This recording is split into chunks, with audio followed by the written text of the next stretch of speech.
Good evening, everyone, and welcome to the regular meeting of Solvang City Council for Monday, June 14th. I now call the meeting to order at 6:30. Madam Clerk, would you please take the roll? Councilmember Clark, Here. Councilmember Infante, Here. Mayor Pro Tem Arona, Here. Councilmember Thomas, Here. Mayor Yuri, Here. all present. Mayor Pro Tem Arona, would you please lead us in the Pledge of Allegiance? Gladly. Please place your hands over your heart.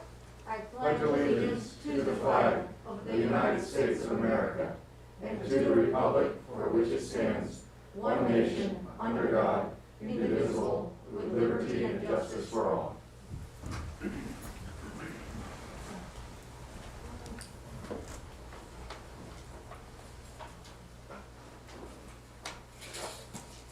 Well, again, just make the announcement about the Years of Service Award for the city employees will actually be moved to the June 28th agenda as more to be able to accommodate the employees' attendance. More will be able to attend on the 28th, so just so everyone knows that. And I have a presentation in honor of the Juneteenth celebration that will be here. And I was hoping I'd stall long enough for Vashti to get here. But I'm going to go ahead and read it as it is. And then if all of you that are here for part of it would like to just stand right now, so then that way you can kind of be recognized. I'm not sure all of the organizations that are putting it on, but this is for you right now. It's a proclamation of the City Council of the City of Solvang, California, recognizing Saturday, June 19th, 2021 as Juneteenth Day. Whereas since June 19, 1865, the American celebration known as Juneteenth has historically been observed as the end of the institution of slavery in our great nation. And whereas Juneteenth embodies the indomitable human spirit of the past, the present, and all time. And whereas the celebration of Juneteenth gives us all the opportunity to rededicate ourselves to the true American spirit and to strive for a more perfect union. And whereas we are citizens who wish to secure the blessings of freedom, justice, and equality for all in this great country of ours. And whereas collaboration of community-based organizations, faith-based organizations, local businesses, and local government demonstrates a shared commitment to being part of the solution and acknowledging the importance of strength through unity. Now therefore, the City Council of the City of Solvang hereby proclaims the third Saturday of June 2021 as Juneteenth Day and recommends all citizens of the City of Solvang to join in recognizing the importance of this day. Dated June 14th, 2021, and signed by Charlie Yurick, Mayor.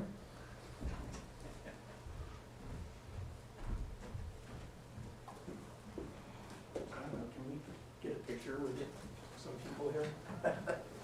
You guys want to come hang around by me?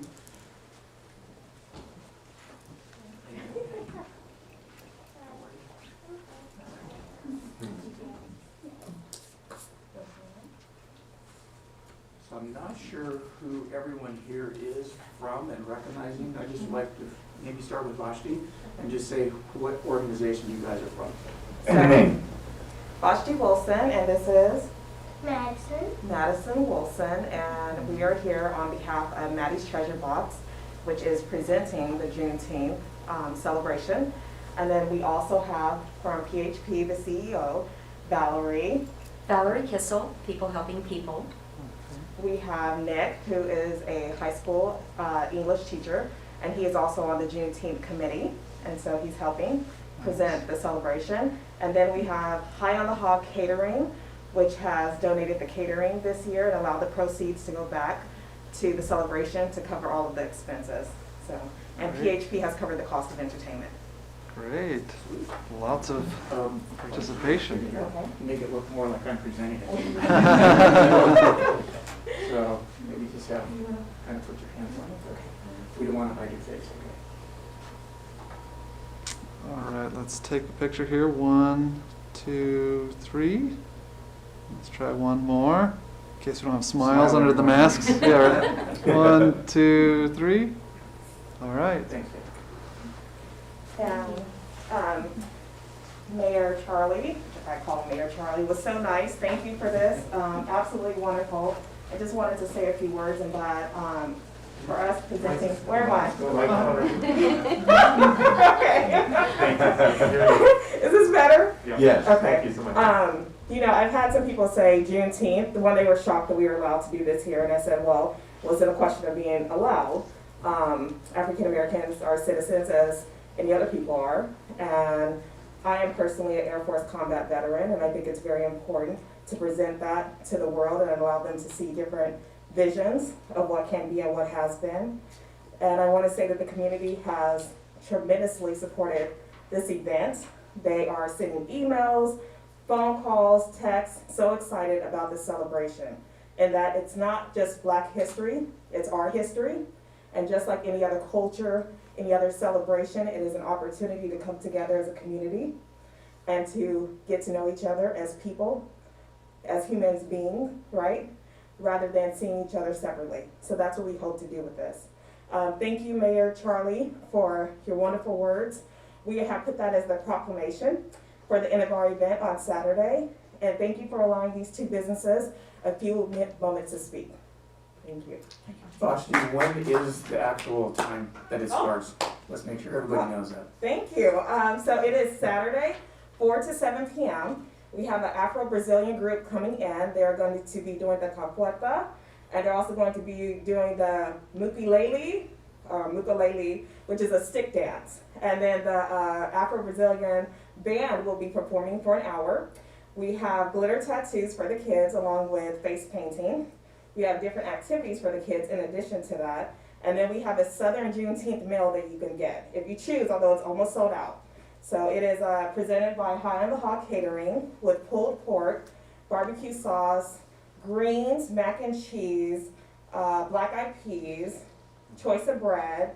There's some Southern peach cobbler, and Not Your Mama's sweet potato pie. So, so that's it's going to be a good meal. At Solvang Park, hoping I missed, so again, 4 to 7, get there early and try to set up your spot with the picnic.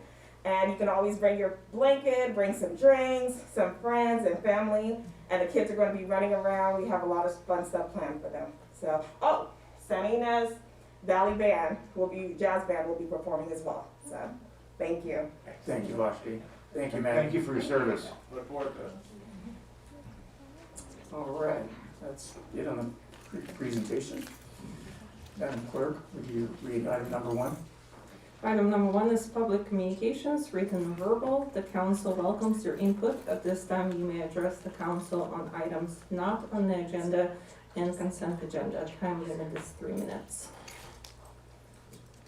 And we'll start with in-person. I don't have any speaker slips at this time. Is there anyone that may be not here? Our in-person audience has Person, is exited. something you said? It must have been something I said. Maybe it was my delivery, I don't know. Thank you. And then, so with no one in-house, is there anyone that wishes to speak that's on Zoom? If you would like to speak on items not on the agenda or consent agenda, please raise your virtual hand or unmute yourself. Seeing no speakers. Seeing none, we'll move to the city manager's report. Okay, thank you, Mayor and Council. City Manager's report, first starting with all of the changes in state regulations and what's coming our way. First is a good news that through the American Rescue Plan, the State Treasury has finally issued the instructions. The city has already submitted our application. And our allocation has actually increased from the original anticipated amount of $1.1 million to $1.3 million. So this is a non-competitive allocation based on population, and we are expecting to receive it in 2 installments. One would be coming in July of this year, 2021, and one would be coming in July of 2022. We have already met all the requirements, one of which may be the loss of revenue. So we have actually lost close to or over $2 million, which satisfies entirely the requirements for this funding. Now, once again, a reminder, beyond the blueprint for industry and business sectors, that after June 15th, which is tomorrow. All of the tiered restrictions are going away. None of those will be any longer applicable. And only mega events, which are defined as, it sounds like there's some kind of really bad echo. Something's going on. Okay, let's try again. So the mega events are defined as 5,000 people indoors or 10,000 people outdoors.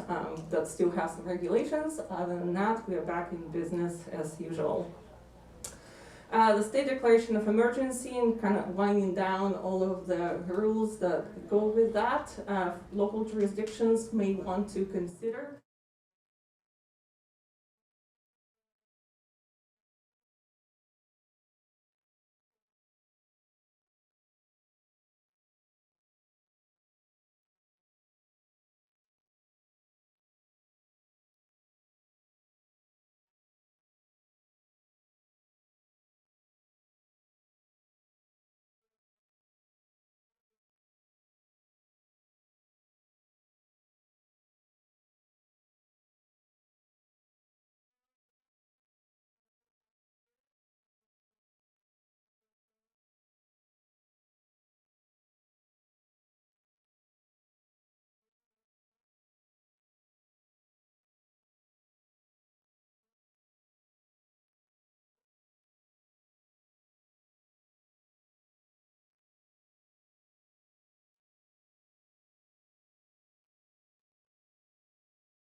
Proud because it was a short turnaround to have the Caltrans approve the use of Mission Drive, but it will be taking place and there will be more information forthcoming starting at 11 a.m. What are the hours of the music in the park? That's 5 to 7. Now, that's the first one, and it'll go all the way through the end of the summer. The permit says 4 to 7 standard, but I suppose it can vary. Okay, moving on to the general plan update. The GPAC has been very active on that. We do have a few updates for everybody to take a look at on the dedicated website, www.plansolving.com. There is still the existing conditions workbook, which there will be some minor modifications made to. There is also the community input that's now available online, and that is all of the feedback that we received from the community from the first workshop that was done by Zoom, and then the second workshop, which was at the City Hall, as well as all of the online responses, which we were lucky to receive quite a bit of input. So all of that input is summarized and provided in detail, available to be viewed on the website. And we also have the newsletter number 2, which leads into the next steps for the general plan update. And the next steps will be talking about the vision and the guiding principles. And the vision and the guiding principles can take different versions for different jurisdictions. It's what works for Solvang, but it's basically establishing the vision for the next 20 years and then some guiding principles, which will then guide the more detailed development of the general plan update. So that process will start with a discussion with GPAC, which will take place on June 30th. It will then go to the design review committee for the specific design element aspects of the vision and guiding principles. And then we anticipate having a planning commission and the council joint session on July 26th, which is when you would be formally approving the vision and the guiding principles. And then the next workshop is anticipated in the fall of this upcoming fall, probably in October. And that workshop will be focusing on existing conditions and alternatives to essentially reach the vision. Now, just reminding everybody that we are in drought stage 1. We will be releasing a press release trying to get everybody's attention that we are in fact in drought stage 1. On April 12th, the City Council issued a stage 1 drought declaration. What that includes is a voluntary water conservation of 15% reduction from prior year's average monthly water usage. We will be tracking that by each paying customer from month to month. Irrigation of turf is only allowed between the hours of 10 p.m. and 6 a.m. All restaurants shall post a notice of drought condition. Hotels shall post water conservation information. Exterior sprinklers, watering of plants, lawns, etc. are permitted only between 8 p.m. and, 8 a.m. Washing hard surfaces such as driveways and sidewalks is prohibited, and water leaks must be corrected within 24 hours. So we'll watch this progress. We ask everybody to conserve. We'll watch the progress through the summer, but if we cannot reach this goal, then staff may be coming with recommendations to the City Council to consider stage 2, which would be mandatory conservation. So we really encourage everybody to save water throughout this hot summer. Can I ask you a question, Zena? Yep. What stage were we at 3 years ago? I believe it was stage 2. Oh, okay, thank you, I forgot. And the state is declaring county by county. Our county is not included right now, but more than half of the California is now officially in state declared drought conditions. Moving on to advanced calendar. For the next June 28th meeting, as you heard, we will move the Years of Service Awards to accommodate all of the employees that we expect to be receiving awards. You will also be hearing for the last time the fiscal year 21-22 for this year, budget adoption and the appropriation limit, which needs to be adopted before July 1st. There will be just a couple of contract extensions to continue those operations, which are for IT and building, and those would be in front of council based on the purchasing policy and the dollar amount, which requires council approval. We will also bring to you the downtown parking study, just as a presentation without any action asked from the council. But parking study is thought to be a document that will be used for the general plan update. So we'd like to make it available to you for any questions, comments that you may have before we make it publicly available and put it in the process of the general plan. Then we'll also need to address the Copenhagen Drive closure and the COVID-19 emergency declaration status. This would be a policy direction, as the current closure of Copenhagen is thought through October 31st. And just logistically, operationally for both the city and the businesses, there needs to be an acknowledgement of whether that closure will remain longer or it will be ramping down on October 31st. And you will also have the electric trolley regulation ordinance, the second reading. The first reading is on today's agenda. Now, a few notable items for future agendas will be the wastewater treatment plant phase 2 versus phase 3 alternative, or alternative 3 versus alternative 2, which one uses the membranes versus the other one does not. We'll be coming back to you with a Skid Mesa code enforcement status update. It's been 60 days since it will be 60 days at the first beginning in July since you last heard it. We are enforcing the municipal code in Skid Mesa, so we'll update you on that process. You will also have the Council Planning Commission joint session for general plan update, vision and guiding principles, as I mentioned. We'll be coming to you with general plan fee updates, which hadn't been updated in a long time, so there is going to be some substantial changes to those proposed fees for your consideration.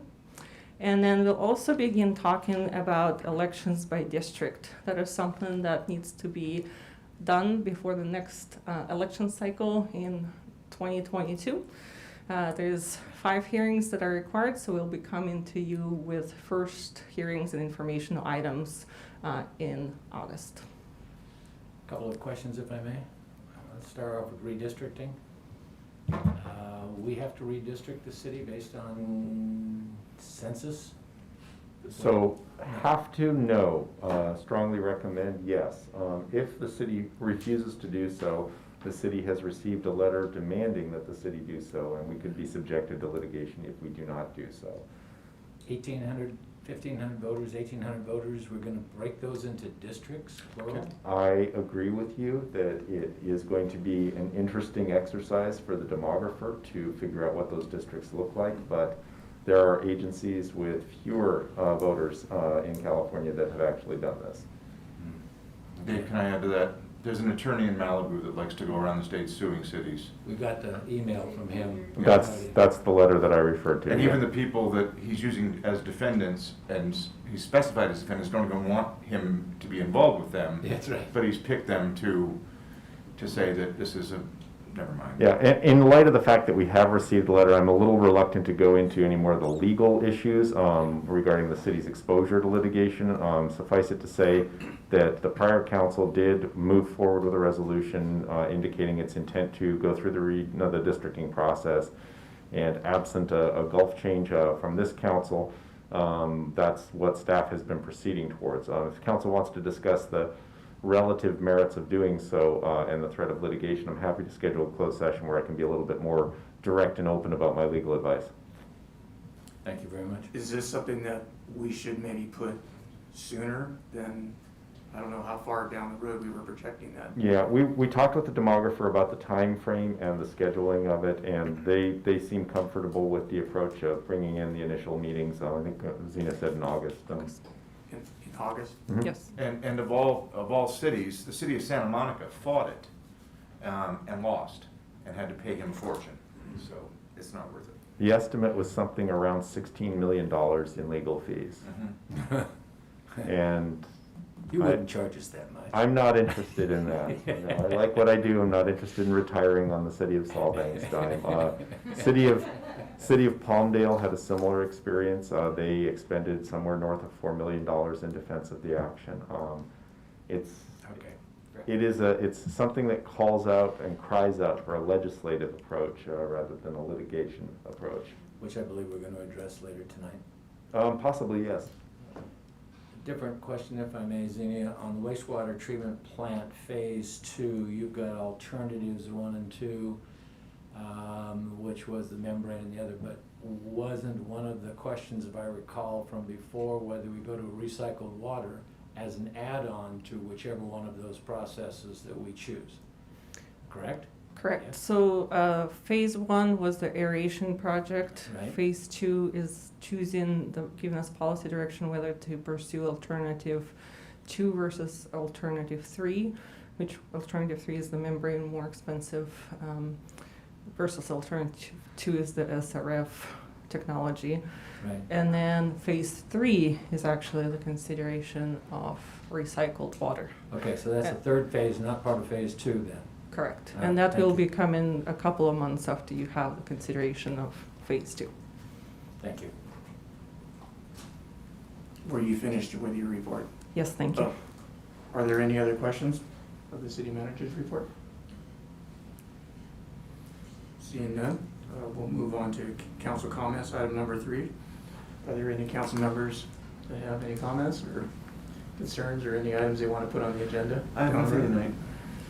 Councilmember Infante. Just one comment, and I was talking with the attorney at the beginning of the session. I have been approached by a couple of people talking about this Fall Fest that's already being advertised, and we know it has not been approved. So I wanted to make sure that everybody in the public understands that it's not been approved at this point in time, but I do understand that an application has been submitted. Scott, I believe, is going to give us a breakdown on marketing shortly, and I would like to hear what he has to say about that particular event. That's all, thank you. Okay. I'm going to refrain from my mask rant that I was going to do. I second that. Thank you both. Did you have any committee reports? Anything relevant on APCD? There may not Well, be. the APCD, not that much that addresses specifically Solvang. They purchased the building that they wanted to in Santa Maria. There is a long-range bus, electric bus being handled, taken care of, again, not directly impacting us. The things that are directly impacting us was that in the SBCAG meeting that I attended as an alternate, they did give us the Measure A funds for the bridge repair on Alamo Pintado over the creek, right there by Alamo Pintado, and on 246 near the intersection with Alamo Pintado. And the high school, the school bicycle education programs are being funded by them for us as well. We'll be doing a lot of that here in the valley, but I believe Solvang is taking the lead on that. That was the keys to the meetings I went to. And I'll just add a little bit more on the SBCAG. Their offices are slated to open tomorrow, but again, it won't be necessarily open to the public, but their staff will actually be in the office. So that's one item. The other item was there was a 19-hour marathon session of the House Transportation and Infrastructure Committee, which they approved. This is on the federal side, that approved a $547 billion Invest in America Act. The legislation includes $109 billion for transit, $95 billion for passenger and freight rail, and $343 billion for roads, bridges, and safety over a 5-year time frame. The bill also includes $5.6 billion in member-designated projects, which, as most of us know them to commonly be referred to as earmarks. We are SBCAG is pleased to see that $11 million in member-designated funding for the US 101 multimodal corridor project was named in that part of that legislation. So that'll be coming out news soon with a bigger announcement.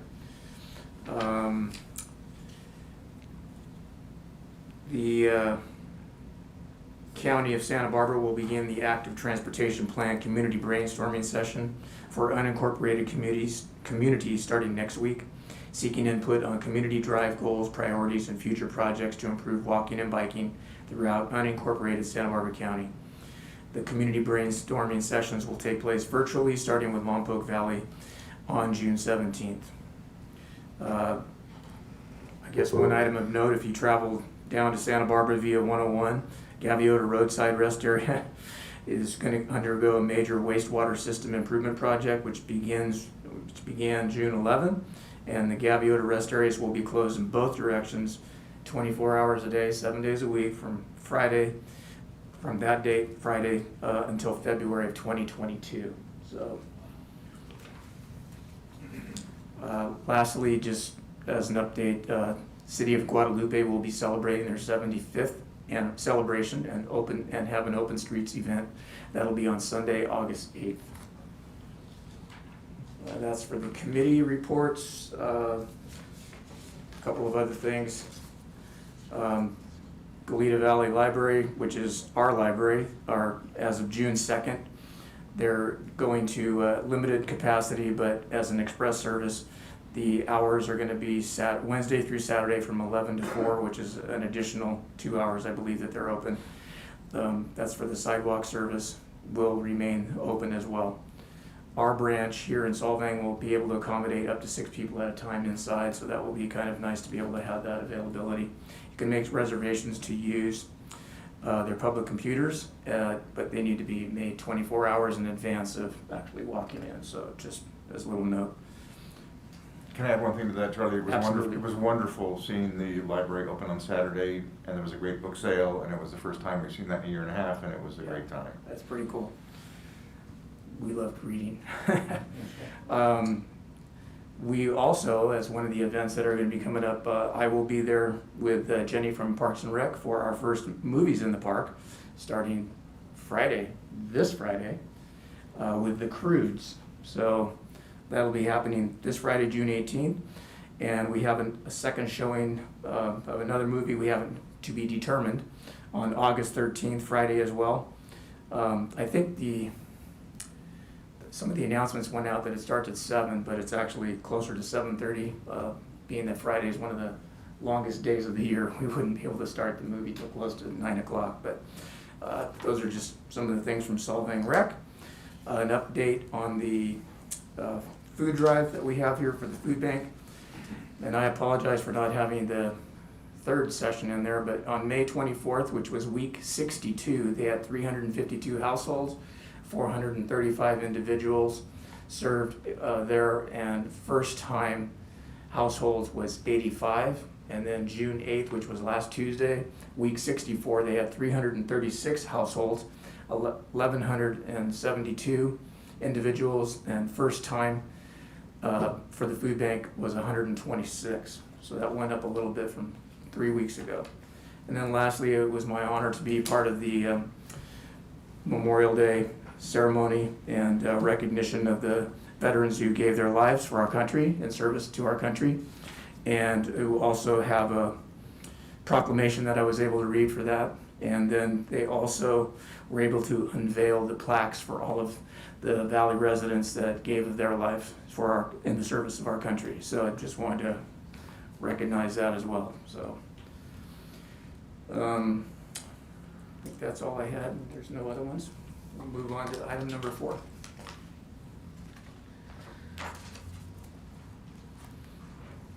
Item number 4 is the consent agenda.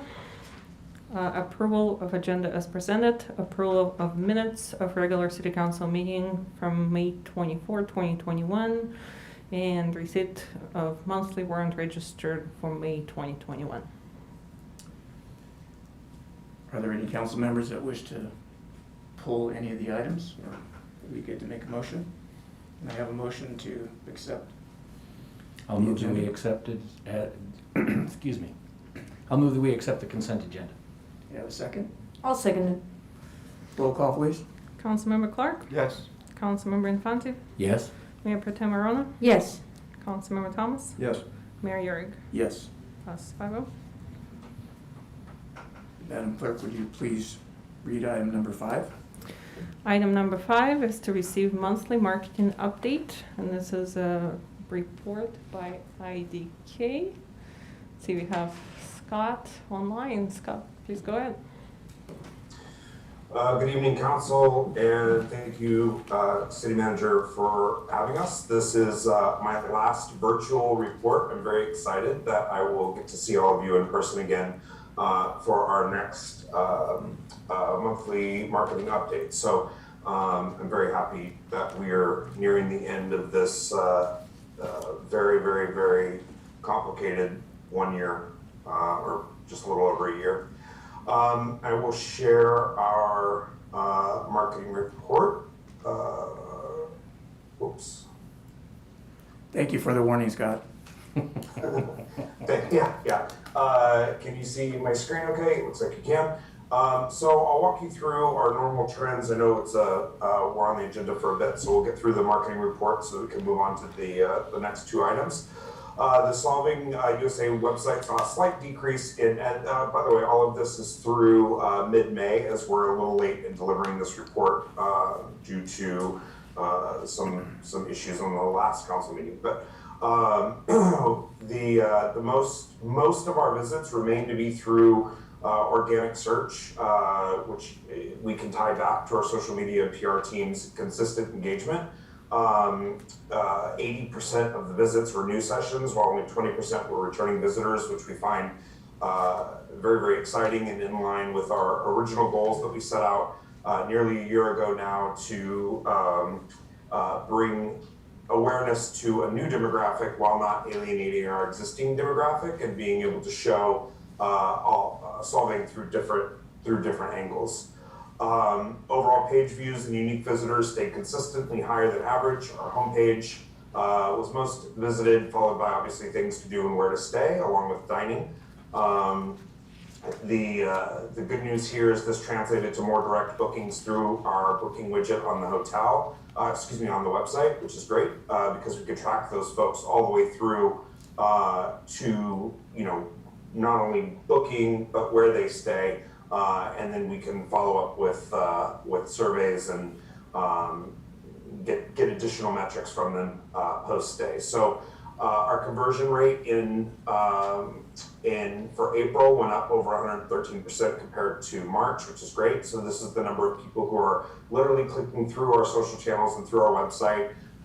And so from this, we generated $15,402 in direct room bookings. Obviously, there were significantly more room bookings booked than what we're able to track, but these are the ones that were booked directly on the Solving USA website through targeted ads and traffic that drove people to our website. For social media, I know Leanna and Jamie have been busy there, so I'll let them give us an update.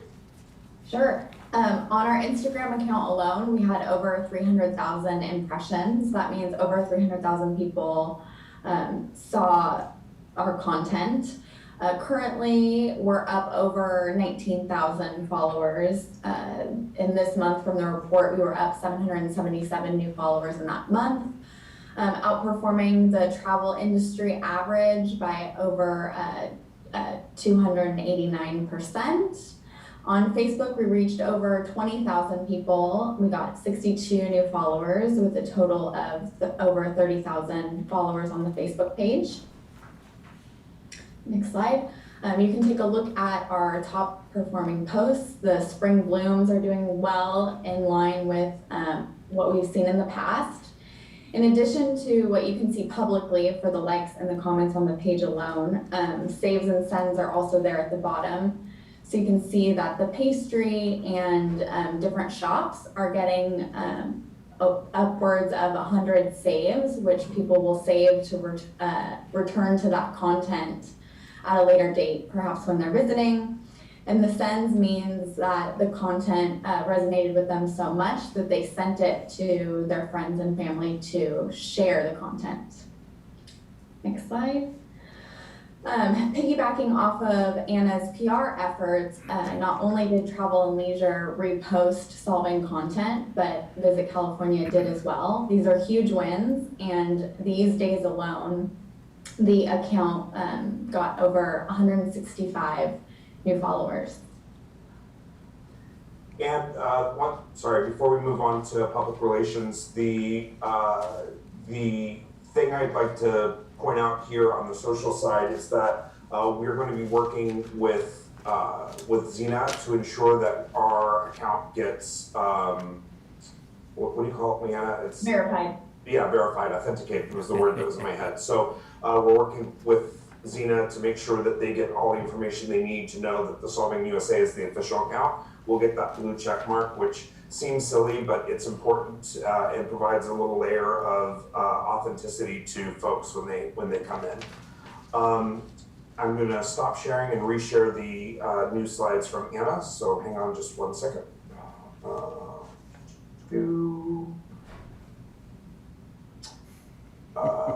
Reshare screen.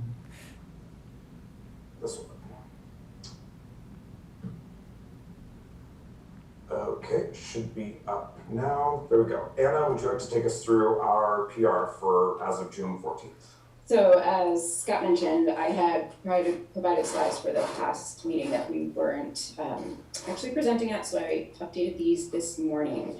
We had a number of things hit since the end of May, so I felt it was best to highlight some of those things. So this was one of our recent quote-unquote media visits, Lindsay Myers. She's a TV host on, as you can see, Access Hollywood. She also does things for KTLA, different segments.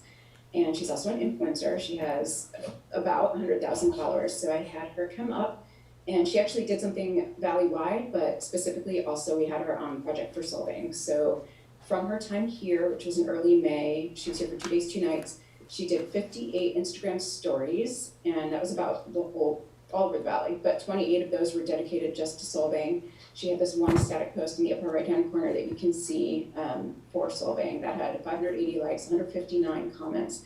And Lindsay said that she averages about 1,000 views per Instagram story. So, I mean, just for Solving, that would be 28,000 views on average for all of her individual photos or stories that she did. Obviously not all necessarily unique visitors, but still thousands and thousands of people and views on that one. And she is potentially, part of the reason for her visit was that she was coming to research the whole area for potential live segments, a travel series segment later in the year on Access Hollywood and or Access Online. Next slide. So this was Chelsea Davis, who is San Francisco based. She is an influencer, but she also writes for a number of different outlets, the main one being Forbes. She's a Forbes.com contributor. So I also had her in the Valley right around April 1st. She stayed in the area, just in Solving for 2 nights as well, and 1 night. This was the trip that was in conjunction with the whole coast. So she came from San Francisco down through Monterey, through SLO to here, and then back up. And she did these 3 posts from her visit. She got 350 plus comments from the Solving posts alone. She has a Solving story in her highlights on her Instagram account if you want to check that out. And we are waiting imminently for 2 or 3 separate Forbes.com articles just on Solving. And the great thing about Forbes is because of the viewerships, those contributed articles have phenomenal value and just tons and tons of views. So I can report back after some of those articles start to post on the stats for those. Next slide. So this was what I had originally prepared for the last meeting, and some of these were pending, so you can kind of scroll through again. Scott, next one. And you can keep going because now we have further updates. So these are some of the things that are still upcoming, but like gonna hit any second, and that's Santa Barbara Magazine. We'll have a number of our restaurants featured in the SYB Restaurant Roundup for the summer issue, which will be a really pretty multiple page spread, lots of photos. And then on the right-hand side here, you can see this was the 805 Living June drinks issue, which is a really fun issue, and I encourage everyone to find a copy of it. And we had some really great Solvang restaurant and bar inclusion in that, again, with interviews and photos, just really nice regional inclusion on that one. And then Washington Post, which was pending as of the last set of slides, the Washington Post article. I'm not gonna lie, this was not a very cheery topic, but this article was mainly about, it was meant for consumers, and it was about how the hospitality industry staffing shortages will affect summer travel for consumers. And again, I think any message, as many times as we can get the message out to travelers that they need to be pleasant and patient with our hotel and restaurant and bar staff, that things are not easy these days due to the continued staffing shortage. All the better. So we actually did get a Solving mention in here. Aaron Peterson was quoted in here, and then Bealton as well. Sacred Creek, which is one of the properties in Bealton. And again, Washington Post has ginormous publicity value and 26.5 million visitors per month to those pages. La Miranda Weekly, which posted on May 26th. This is just an interim article. This is actually going to be very similar, this whole article, to what will appear in Napa Valley Life later this year. And this is a very targeted inclusion right here. This is to about 30,000 addresses in Northern California in the Walnut Creek region. So again, our Bay Area audience. Okay. Palm Springs Life. This was an itinerary that I put together for the writer, and she stayed in both Solvang and Los Olivos, and this is one of the segments of her summer travel issue article which came out, which was all about road trips, getaways from Palm Springs. Again, a really pretty piece. This was in print and digital. She said fantastic things about Solvang. The snippets are here, but you can actually find the article online as well. She mentioned a number of our businesses covering everything, including the Illinois. Just a really nice, again, targeted to the Palm Springs affluent audience that would be interested in coming here as a getaway. So really great coverage for Solvang, something that we haven't always received in the past. Same thing for Los Angeles Magazine. I worked with this writer. She did things on various restaurants in the Valley, but her main restaurant for this article was Coast Range. She also included Peasant's Feast, another Solvang restaurant, and her other can't miss spots in the Santa Ynez Valley. And again, this is coverage that Solvang has not seen in a long time. Solvang has not received a lot of real estate per se in Los Angeles Magazine, so this was a really big win. And in the lower left-hand corner, I have another similar news, Eater, because we will actually have some of that coming up soon, and hopefully that will be, again, really good coverage that Solvang has not received in the past very frequently. And that's it for now.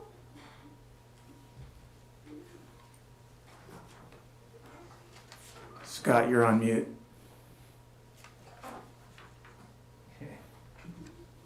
Thank you, Anna, and Laser for unmuting me at the exact same moment that I tried to. Sorry about that. That's the marketing update for the past 30 days. The other thing that I'll notice, if you haven't, or that I'll call your attention to, if you haven't noticed, the latest TOT numbers were just published by the city's finance department, and you'll see that I believe it's April is the most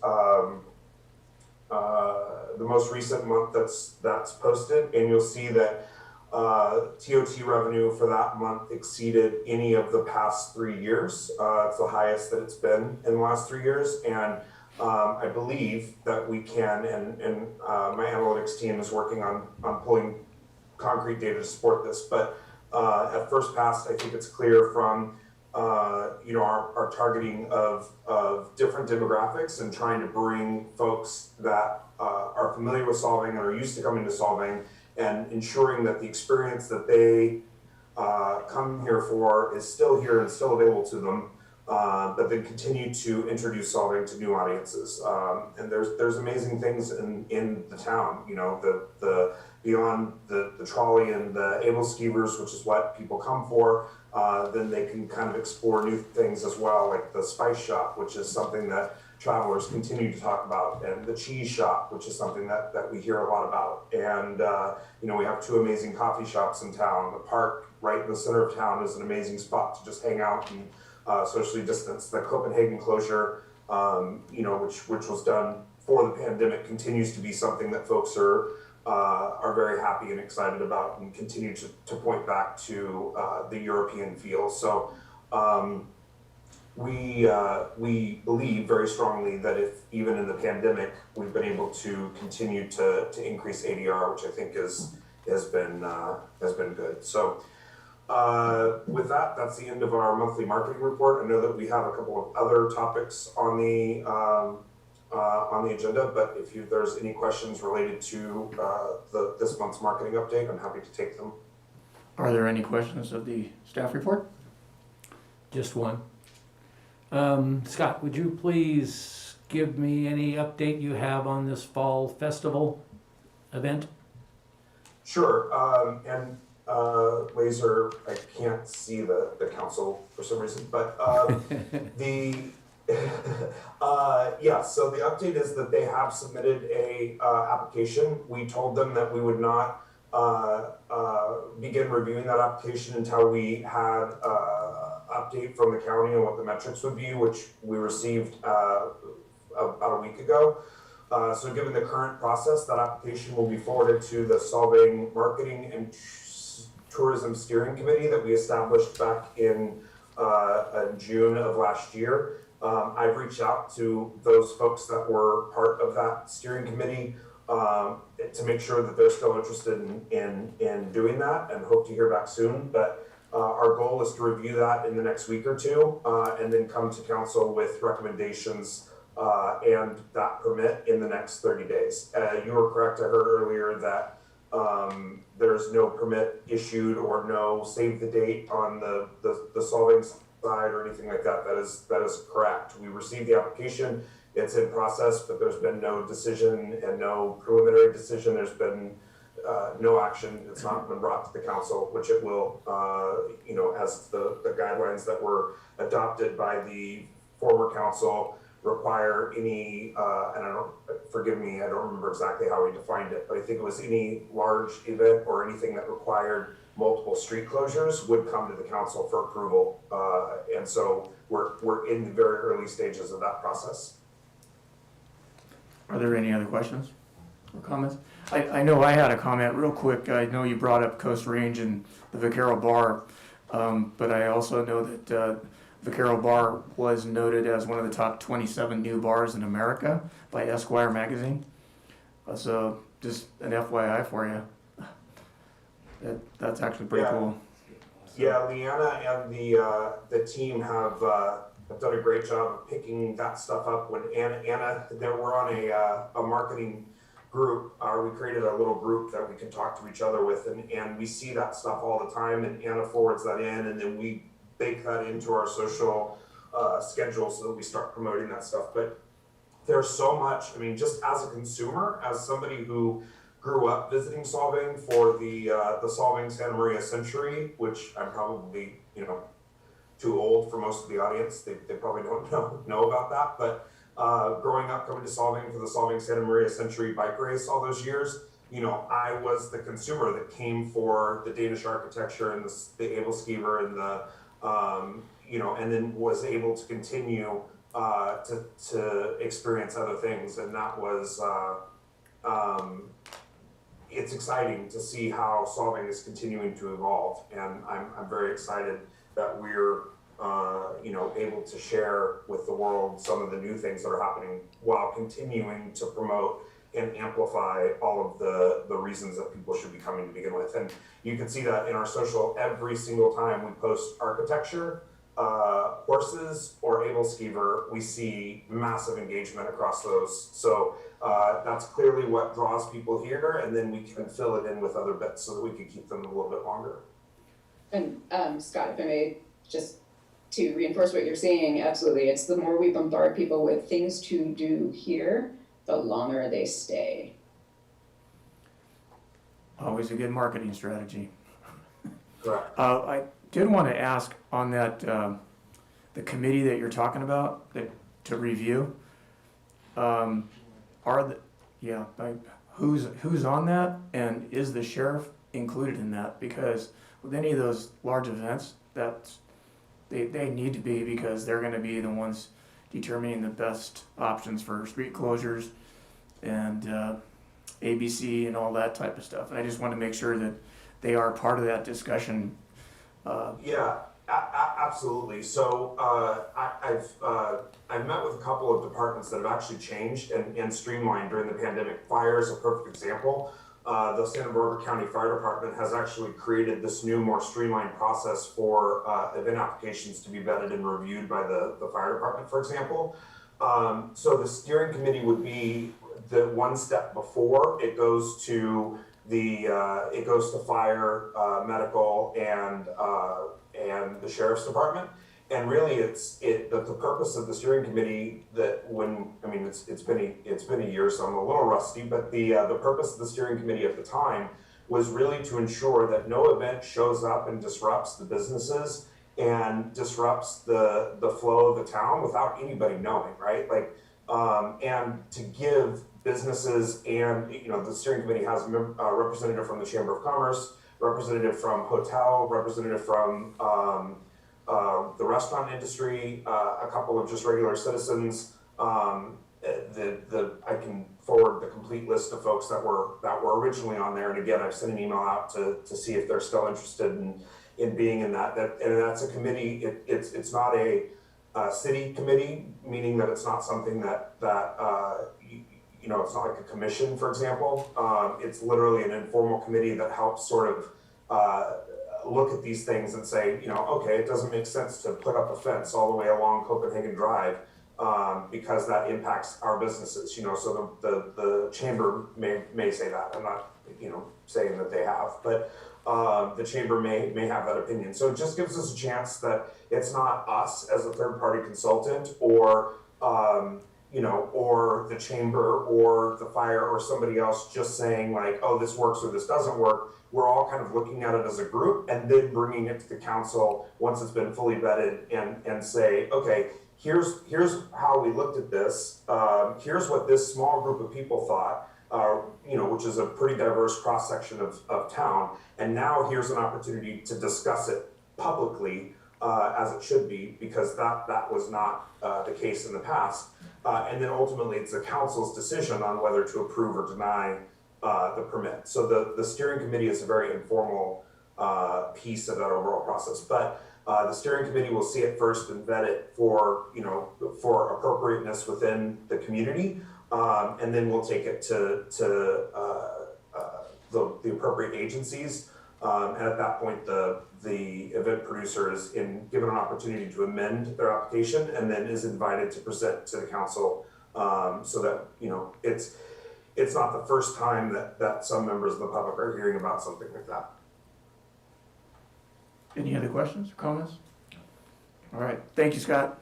Thank you, team. I hope I answered your questions. Yes.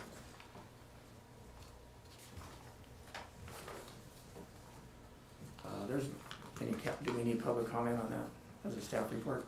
Sure. I would advise that we take public comment. If there's anyone in-house that would like to make any comments related to that? Seeing none in here, I don't have any speaker slips on that. And is there anyone out in the Zoom audience or by telephone that would like to make comments? If you would like to make a comment by Zoom, please raise your hand or unmute yourself. Seeing no public Seeing comment. none, bring it back. Is there a motion to accept the staff report? I'll move to accept the staff report. Second. I'll second. Councilmember Clark, Yes. Councilmember Infante, Yes? Mayor Pro Tem Morano, Yes. Councilmember Thomas, Yes. Mayor Urick. Yes. Thank you. Moving on to item number 6. Would you please read that into the record? Item number 6 is marketing strategy and request for proposals development. So the purpose of this item and this discussion today is that staff seeks City Council policy direction regarding future organizational structure for marketing oversight and strategy. The City of Solvang is a tourist destination. Tourism is the heart of Solvang's economy, generating revenue to provide for general services to the residents and businesses in Solvang, contributing to the quality of life. The services include police, parks and recreation, roads, maintenance, and general administration. As way of background, throughout most of the city's incorporation, the marketing services were provided as a destination through a destination marketing organization, which was Solvang Conference and Visitors Bureau, SCVB, which was a nonprofit organization that was formed by City Council and was operated by a board from local businesses primarily and residents who were ratified by the City Council. And then the city funded this organization. In 2019, marketing services were transitioned to a private firm contracting directly with the city, managed by city manager and reporting directly to City Council.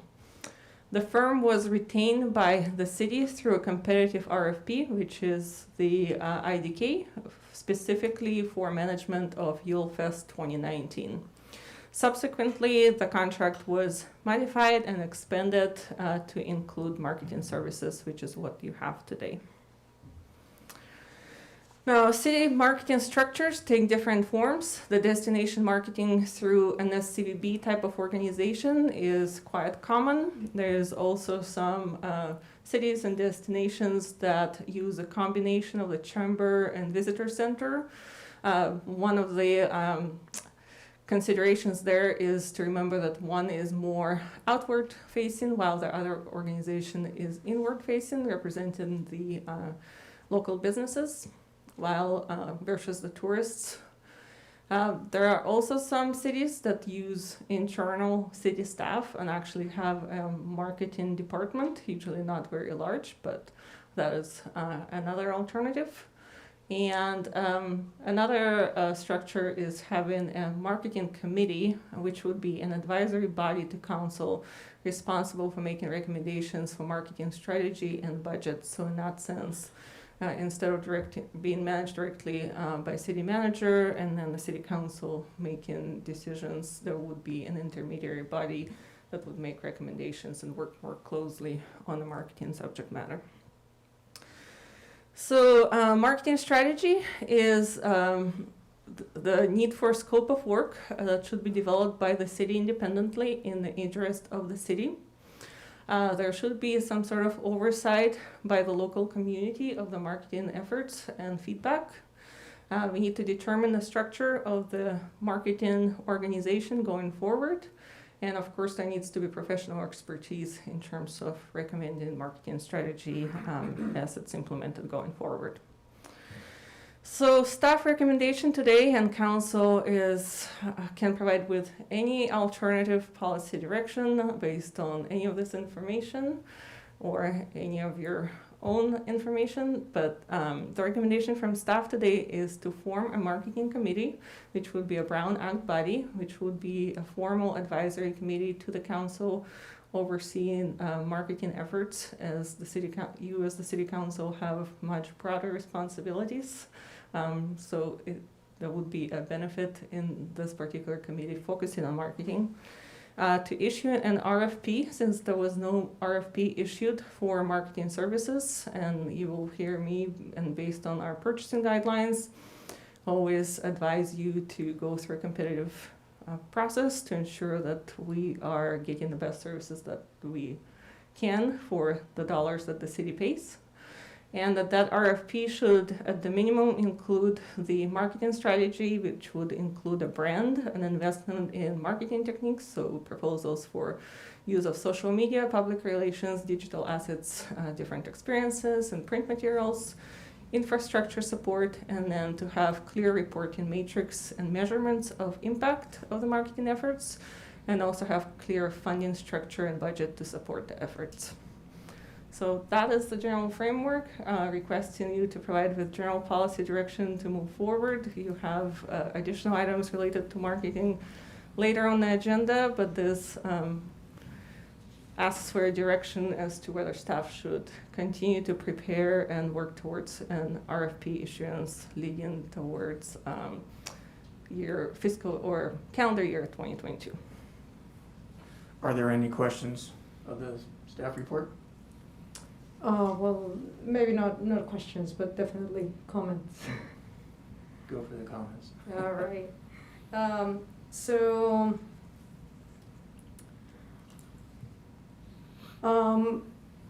I would love to bring back some sort of board or committee that is comprised of local merchants or organizations that have an input on whoever ends up doing our marketing has a say or has suggestions, just because IDK does a very good job on bringing a lot of expertise on social media marketing, and I think they've done a great job of looking at our community and seeing what traditions we have, what assets we have.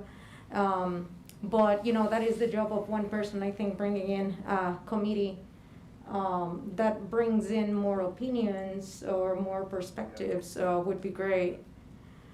I'm not sure if the steering committee that we were just talking about that does events, maybe they can not only do events but also put input on marketing. And one concern that I do have with an outside firm that we are hiring is that, it's great that they've been doing that right now during the pandemic. There's no events going on. But as events are happening, I don't know what Scott's plans are, because he does many other things. He not only does Solvang, and I do think that Solvang needs dedicated team that not only does the marketing, but also looks at other avenues. There's talks, for example, of billboards on the highway. Is that something that is worth investing? Charlie, you were talking about events. Do we need a local event coordinator? Is that a full-time thing? Is that something that can be coordinated with marketing? Who's gonna collaborate with the visitor center? Whoever ends up doing that should be working closely with whoever is doing our marketing as well. So it's really a hybrid, hybrid responsibilities. That is a larger scope of work than just marketing that focuses on media and on social media. Another thing that I was thinking, I remember this was back in 2017 or 2018. This was during Danish days, and I remember at the time Wardruna, which is probably the best known Viking reenactment band, was touring with Eivør, and it was a missed opportunity that they could have performed here in Solvang and they didn't. So often casinos or entertainment firms have an agent that's looking out for opportunities to market and bring talent and things like that. So I would like to see whoever ends up doing this that does that. They're not only promoting what we have here, but also seeing how we can connect with what's going on with the outside world to make Solvang even more relevant. And I don't have an answer yet as to how we're gonna do this. I would love to hear everybody's thoughts. But these are just some things that are popping up in my mind as we define the scope of work. I'll just add a short comment on that. I'd like to see more input from the residents and the business owners on the way to go forward. I think it's a pretty heavy lift for the 5 of us, without substantial input from the community on how we're going to market, go forward to ensure, the health and welfare and financial stability of the city. Any other comments? Yes, please. Councilmember Infante. 2 or 3 questions came to mind. One is that Scott mentioned that there was previously a marketing committee, and they were made up of local businessmen and so on and so forth, hotel owners and whatnot. The staff recommendation is that we put together what appears to be a different committee and make it a Brown Act subject to Brown Act. Why would we want to make it subject to Brown Act? So I can explain that. The committee that was formed by IDK is actually not a city's committee. It's a committee that IDK, as a private independent consultant, put together to help them perform their work. So what we're looking for here is someone working on the behalf of the city for the best interest of the city, then providing oversight to whoever is performing the job. So you have that clear separation as to who defines what should be done, how it should be done, versus the firm or organization that's actually performing the work. The reason I would say Brown Act committees, as we talk about wanting more opportunity for feedback from residents and businesses, if you have a Brown Act committee that meets specifically on the subject matter, that provides you with another open meeting where anyone interested in the committee, which would be comprised of interested and qualified persons from the city, can come and speak and make comments before anything comes to you for consideration. Okay, that makes sense, actually. I like that. Thank you. The one thing I have to say, first off, is that I have to admire IDK went out and formed their own committee of local people, so they had a local understanding of what was going on. That made a lot of sense to me. So it makes sense that we do something like that, but you're now saying to give them a different role, not just helping IDK or whoever we might choose to understand our environment, but also to overlook what they're doing and Correct. make sure that they are doing what we're asking them to do. Correct. And so, how many people would you assume would be in this committee? I would recommend 5 to 7. 7? We could do 7. No more than 7. I would Okay. not recommend more than that. I'm just curious, because I like Mayor Pro Tem Morona's comment that we need local impetus into this. IDK has brought us in stuff from outside that nobody local, I don't think would ever have done. The Food Network and all the other things that have been going on. But it helps to have a local presence to help them define what it is they should be doing for us. So I think that's a great idea. I do like that idea. I think an IDK would benefit, or whoever handles our marketing, from having a boss and giving clear, defined direction, and not having IDK put them in a position that they have to figure that out.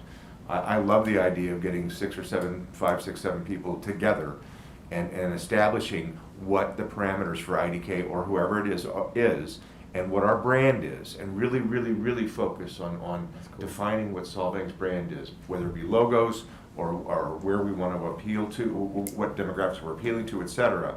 And then IDK, I think it makes IDK or whoever is going to be doing that job, their job easier, because then they have defined goals. And I think it's a win-win. I'm still kind of curious about the committee. What would be the term of the committee? A year, 2 years, 5 years? We haven't got any guidelines on what you want for a committee. Of the idea we're all hearing is thinking is pretty good. If you're interested in pursuing, this was the first policy direction to hear from you, whether that's a path you want to take, so we can come back at the next council agenda, as early as next council agenda, with specific recommendations This is just a genesis. Yeah. Well, yeah, I do have a question, because we had a similar model when the Solvang CVB was active. It was a nonprofit with an executive director. This executive director was the one that, ran the program, but there was a board of directors that supposedly these executive director answered to. Why didn't that work? Yeah, And I'm not sure. why didn't work. No, I just think that fair. I just think that that's a fair question. If we had a similar model and it didn't work, is that what we want to go back to, or how do we revision it? I think it's great that somebody that is, whether it's hoteliers or retailers or whatever, whoever has a stake in the community can oversee what the main marketer person does, just because we're very busy. We don't have the time to look at a lot of the things that they need to do, and they need to do it effectively. But I think that's something that maybe we should consider. Did we try this before? What worked, what didn't work, what would we do differently? I kind of don't think it was exactly the same, because I believe SEVB felt more like a business. The executive director was actually taking direction from the city council. The board of directors that they had at that time was set up because they were receiving money from the city, and they need to have, I think, some other issues taken care of separate from an executive director and the staff that they had put together. Plus, they were just getting, excuse me, I'm sorry to interrupt you, Mr. Mayor, but they were just getting a lump dollar amount. Right. And said, here, go out and promote Solvang. Exactly. And that's all it was. And that's And kind it of was how like it had from been. 200 to 400 to 600, and then my first year was up to over $800,000. That And was the problem. between them and the visitors, or the chamber, they were asking for $1.4 million. And these are tax dollars. These are the residents' dollars. It's not our dollars to give anybody. Mm-hmm. So that's what I think, that was just getting a little bit, that's why I think it would be great to have a direction from this body you're talking about, to give IDK or whoever, we want you to do A, B, C, and D. And then we can measure their progress, we can measure their results, and go from there. And I'd like to see some local direction in some of the small things that come out of this. For example, a car show. I don't know that somebody from a car show has to try and get a hold of Scott. And God bless him, he's done a lot of good work and may still forever, I don't know.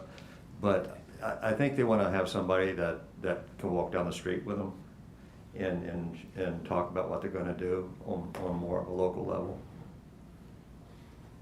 Yeah, well, at one time, there was the SCVB that was the driving force of the marketing, and the special events were all in-house with the recreation department. So that switched a couple of years ago when IDK came on, and even when they came on, they were here to actually take the special events away from the city staff and do those. And then once YuleFest passed 2019, and then pandemic hit, the whole model that they started doing, because there was no special events allowed at the time, then they took over the marketing aspect, and that's why they said nothing. All of this, there was no RFP for any of that stuff. It just started getting changed kind of haphazardly.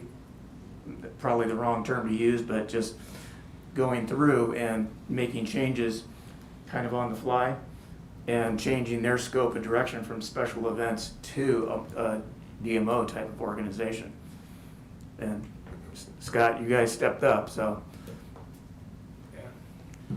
We still have to get an RFP out for the marketing. It's gonna come up in the next item, I believe. Well, actually, this is a general direction for you. I think the two biggest asks is if you're interested in forming the marketing committee, in which case we'll come back to you with a formal proposal of bylaws and how that's going to be structured for your consideration and approval. And then we'll start forming that committee. And that committee could actually also be instrumental in contributing towards the formation of the terms of the RFP.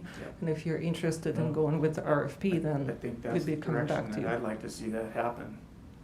I'll even make the motion. We haven't gone to public comment yet. Okay. I know. Public comments. Yeah. He was jumping the gun there. He was all excited. Passion is good. Yes. So are there any other council comments or questions before I open it up to public comment? Or I see Scott's hand. Scott is the only public comment, looks like. Go ahead, Scott. Was that for the report or for the council, for your public comments there, Scott? Public comment, but before I do, may I ask a question of Mr. City Attorney? Absolutely. Okay, I just want to make sure that, I want to keep myself and the city out of hot water, and I know that the way that this item is titled, it's around policy direction on creating an RFP for which we will certainly bid. So I want to make sure any comment that I give doesn't cross that line into into us providing advice for how to structure that RFP. Because if so, I'll stay quiet. I just want to be respectful of the city and obviously ourselves and keep us both out of hot water. Yeah, I think it's actually keeping Scott and his company out of hot water more than the city. This would be something that would come up under Government Code Section 1090 in that he'd be a consultant providing you direction on how to put together an RFP. What I might suggest to avoid that problem is perhaps he can provide that public comment to the body that is going to be providing a recommendation to the council, which would be whatever we end up naming this new committee. And he could speak as a member of the public rather than immediately following his marketing update as a company working for the city. I think that will provide a little bit more separation, but ultimately I think any comments that Scott's company puts in to the creation of an RFP could have the potential of Section 1090, because the whole Section 1090 is you're not supposed to have any interest in a contract made in your official capacity. And that's the difficulty that is existing in there. So ultimately, I think Scott has an abundance of ideas that would be beneficial to the city, but Section 1090 doesn't care about what's beneficial. It looks at the conflict in participating in a contract that you've got a financial interest in. Scott, as my judge likes to say, you have the right to remain silent. And I most certainly will. Thank you. Would hope that you would. Anyway. Are there any comments further from the council at this point? Otherwise, I'm going to open it up to public comment in-house. Are there any here who would like to speak on this item? Seeing none, are there any other comments that want to be shared with us from those that are out on Zoom or by telephone? If you'd like to make a comment, please raise your hand or unmute yourself. Saying no speakers. All right, seeing none. Any final comments? Otherwise, I'd entertain a motion. I'll move that we allow staff to establish a marketing committee guideline that will come back to us for approval. Is there a second on that? I'll second that. Madam Clerk, would you take the roll? Councilmember Clark? Yes. Councilmember Infante? Yes? Mayor Pro Tem Moreno? Yes. Councilmember Thomas? Yes. Mayor Yurick? Yes. Passes 5-0. Thank you.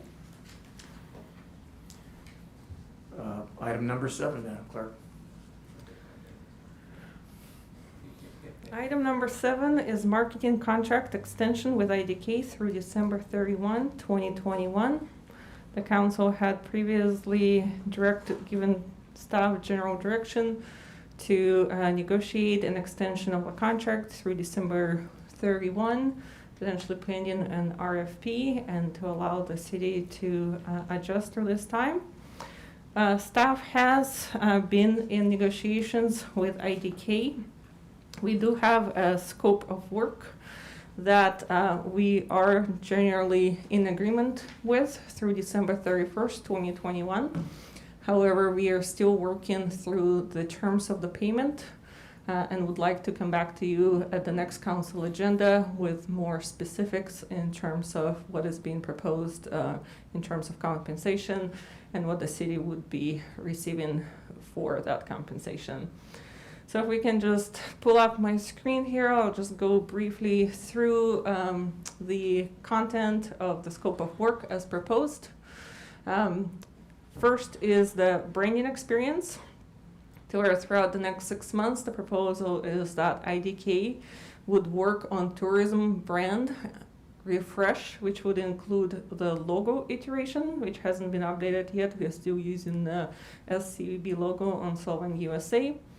They would create a narrative composition and create a City of Solvang tourism brand guidelines and a style guide. That would be something that will be led towards the brand establishment for the City of Solvang. Now, we did have a website update in the current scope through June 30. However, this proposal includes a website update that would go through August 31, 2021, but no later than that, that IDK would do a full launch of Solvang USA and will leverage the existing infrastructure and will apply new brand guidelines to the site. Another proposal is for the visitor center to do a little bit of redesign. That's an optional item, but basically to brand the visitor center with overall branding style. Then we have the experiential marketing, where the suggestion is that during this time, marketing, production, execution of 2 events during a period of July 1st to December 31, 2021, with a targeted attendance of a minimum of 500 out-of-town visitors would be provided. IDK will provide city detailed post-event report on data collection and attendees to determine effectiveness of pre-event marketing. They will also prepare a detailed event description to city manager not later than 60 days prior to the event, along with proposed marketing plan, target audience, and media placement proposals. They would also have experiences of up to 50 attendees in Solvang, including cultural, wine tasting, family-friendly, and outdoor events. Provide calendar of such events to city manager no later than 20 days after approval of Fourth Amendment, which is this amendment.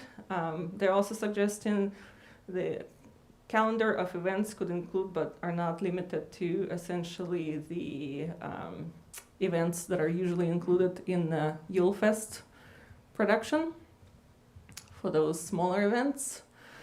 They would also do the social and digital assets. So this proposes a design and provision of updated itineraries for the city of Solvang, which would be digital. So they're proposing creating digital itineraries for families,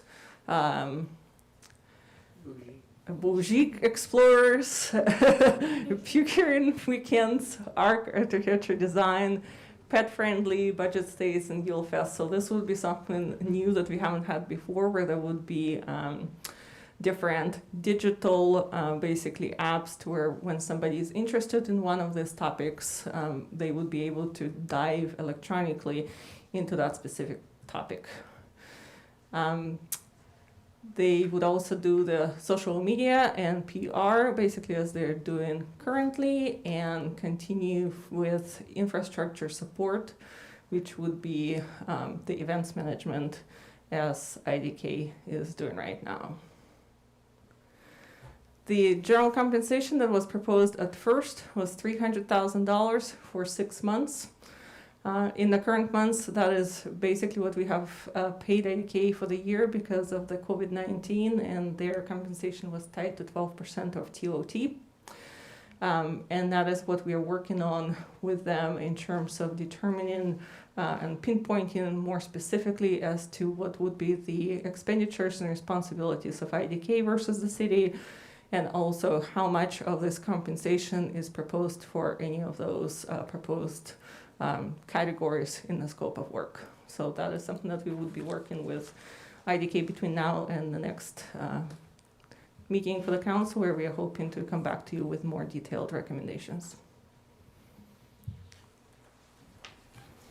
Are there any questions of the staff report?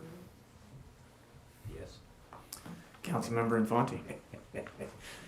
I have only one question. I have a lot of faith in IDK, but visitor center redesign, I mean, they're in marketing and events and everything else, and now you want them to do paint and mortar and things of that nature?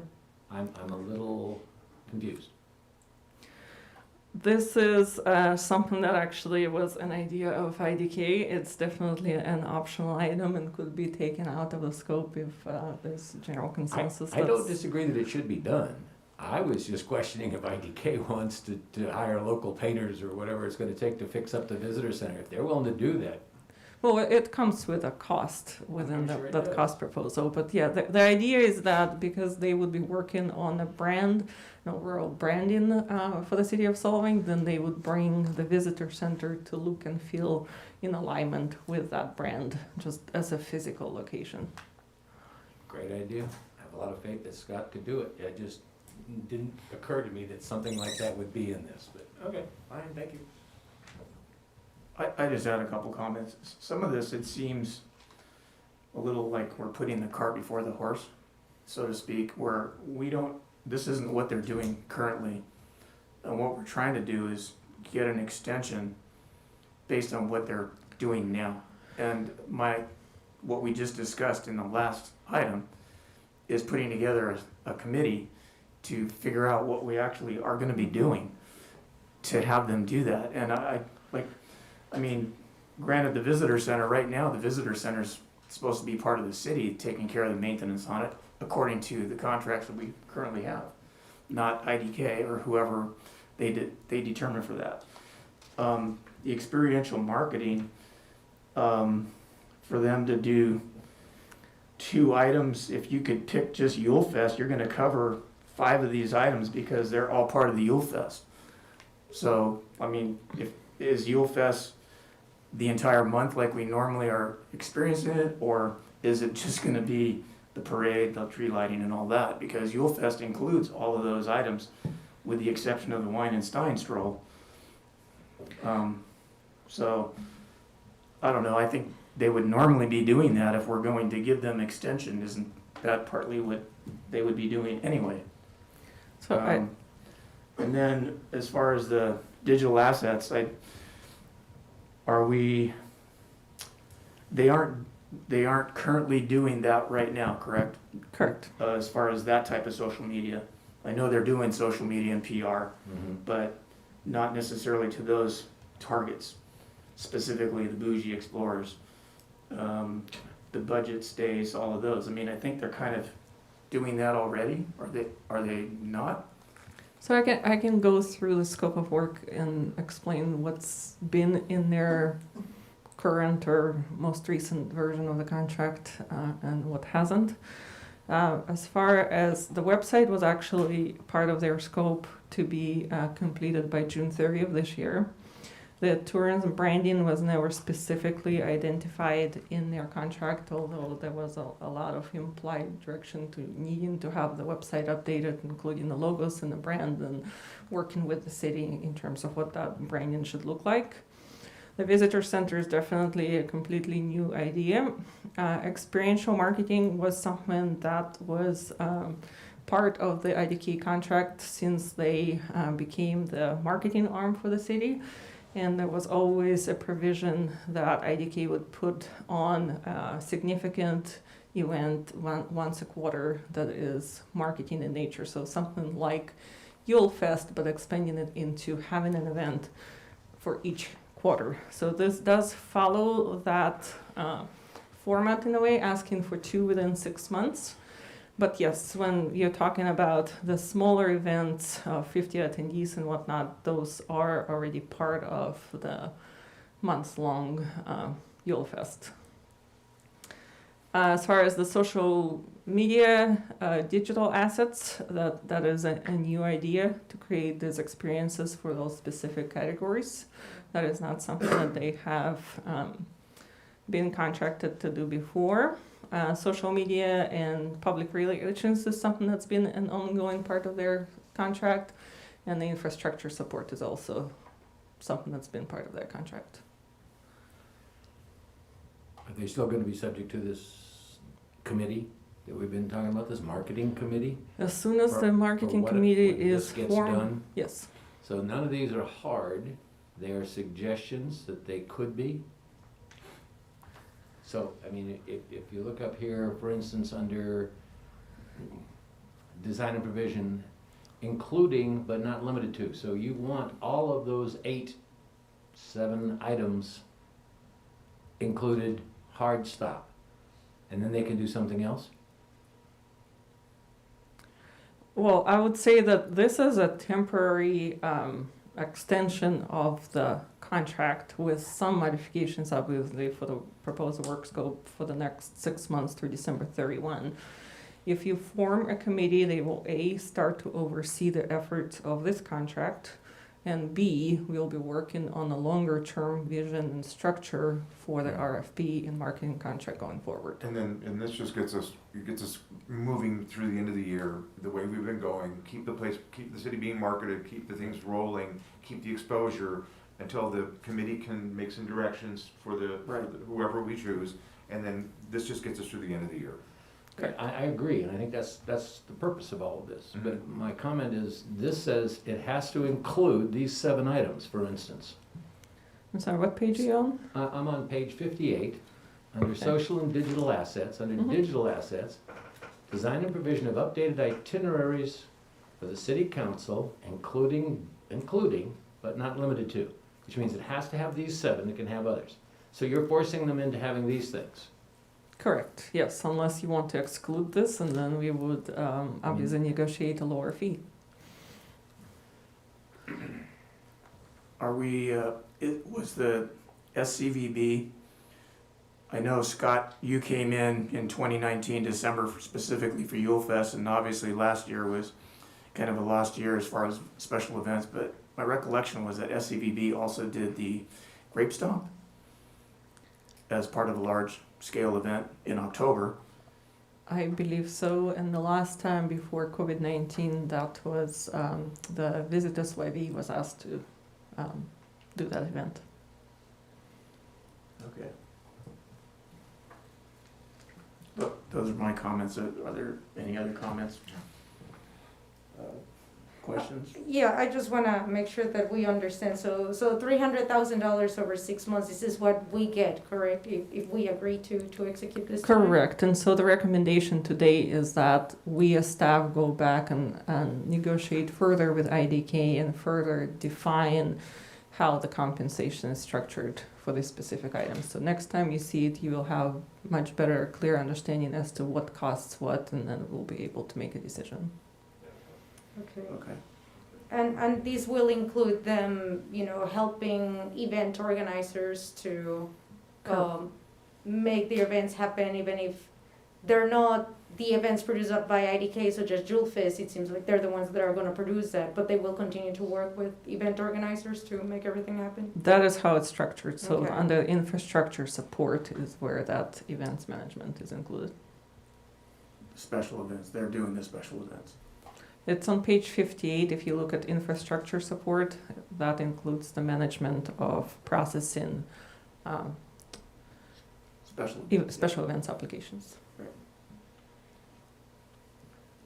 If there's no other comments, so the council will take it out for public comment.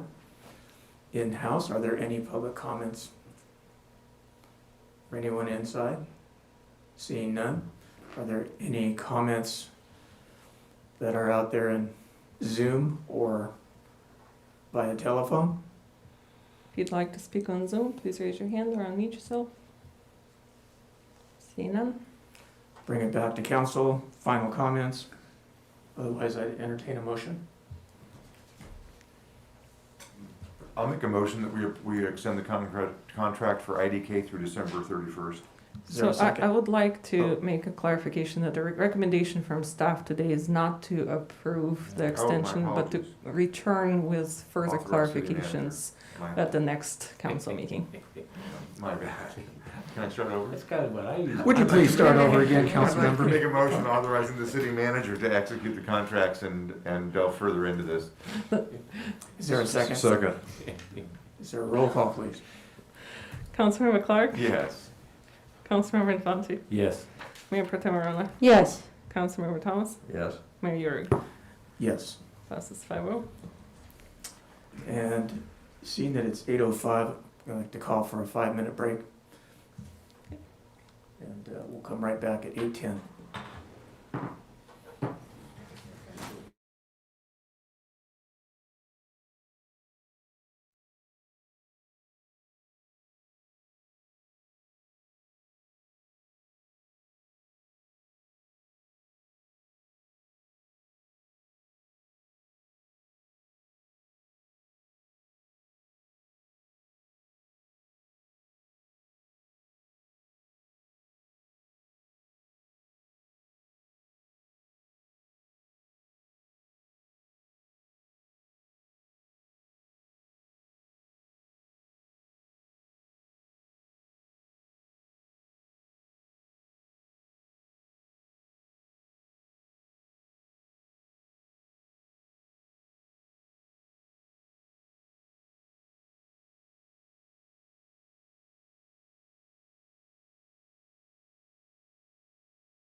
We're back in session at 8:12. We're live. Back in session at 8:12.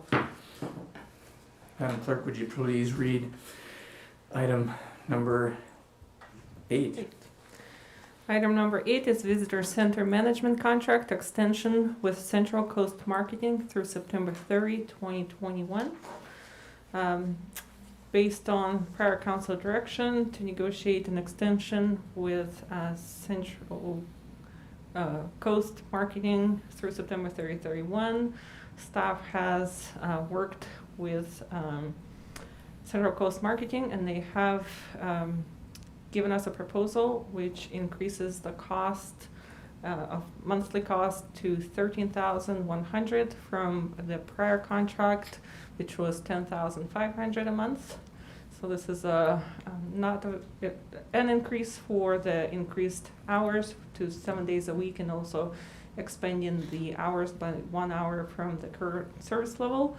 So through September 31, in order for the city to issue an RFP based on prior city council direction, staff does recommend approving this extension today as proposed by Central Coast Marketing, and extending the contract through September 30, 2021. That concludes my report. Are there any questions of the staff report? No. I just had one. I know in the proposal, I think Brenda had put in there, she recommended that the schedule begin on Tuesday, June 1, so we're already 13 days past that. Did that happen, or are we having to wait until we get this done? That did not happen. That The did not contract happen, did so not. we're still operating at Correct. the 4 days a week right Correct. now? Okay. That's all and last was, how many people in the people cost part of the service contract that is listed? I It's would gonna like be to ask Brenda. 2 people or 1? How many people are gonna be staffing? Brenda, can you address that question? Yes, I'll be happy to. We currently have 2 people staffing the visitor center. I do have 4 employees, and the staff is fully COVID vaccinated, and the increase will actually double the hours because there'll be an extra hour each of the 4 days, and then plus the 3 days. That is exactly doubling the hours that we currently have. And our staff is willing to start as early as June 16th, if the city would like that. And I can send in the invoice, or we can start July 1st, as you prefer. Thank you, Brenda. You're welcome. Are there any questions? None? I don't have a comment, but I can make a comment? motion. No, I said I don't have a comment. Let's go to public comment first. Is there anyone wishing to speak on this topic that is in the audience? Seeing none, we'll bring it back. Is there anyone wishing to speak that's out in Zoom or telephone? Please No. raise your hand. Seeing none, bring it back for final council comments. I like June 16th. I would agree. Sooner the better. Can we have a motion? I'll make a motion to extend the contract for the operation of the visitor center by Central Coast Marketing, Starting June 16th starting June 16. I'll second that. Through September 30. through Through September. September 30. Okay. Councilmember Clark, Yes. Councilmember Infante, Yes? Mayor Pro Tem Morano, Yes. Councilmember Thomas, Yes. Mayor Yurick. Yes. Passes 5-0. Thank you. Thank you, Brenda. Appreciate your flexibility. Looking You're forward to a nice summer, Yes, thank you. or a great summer. Madam Clerk, would you please read item number 9? Item number 9 is Visitor Center Request for Proposals, RFP. The recommendation is to approve RFP for Visitor Center Management Services as proposed. On May 10, 2021, City Council directed staff to return to Council for approval of scope of work and an RFP for visitor center management. The way that the RFP is structured is to be a standalone unit to where essentially this operation could be folded into any larger contract on the marketing if that will be part of the scope of the RFP, or can continue to operate as is. Some of the key elements of the requested work for this RFP is management of the visitor center day-to-day operations, staffing a dedicated phone line with trained qualified staff, manage all visitor center business operations as an independent entity, represent the city of Solvang unique characteristics and Danish motive, ensure staff is knowledgeable of Solvang's history and local businesses. Now, this proposes that the marketing contractor will provide up-to-date business information, work collaboratively with marketing contractor, promoting messaging developed by the contractor. The marketing angle will be determined by the marketing contractor and approved by the city to promote the city of Solvang tourism, and may change depending on season and other factors.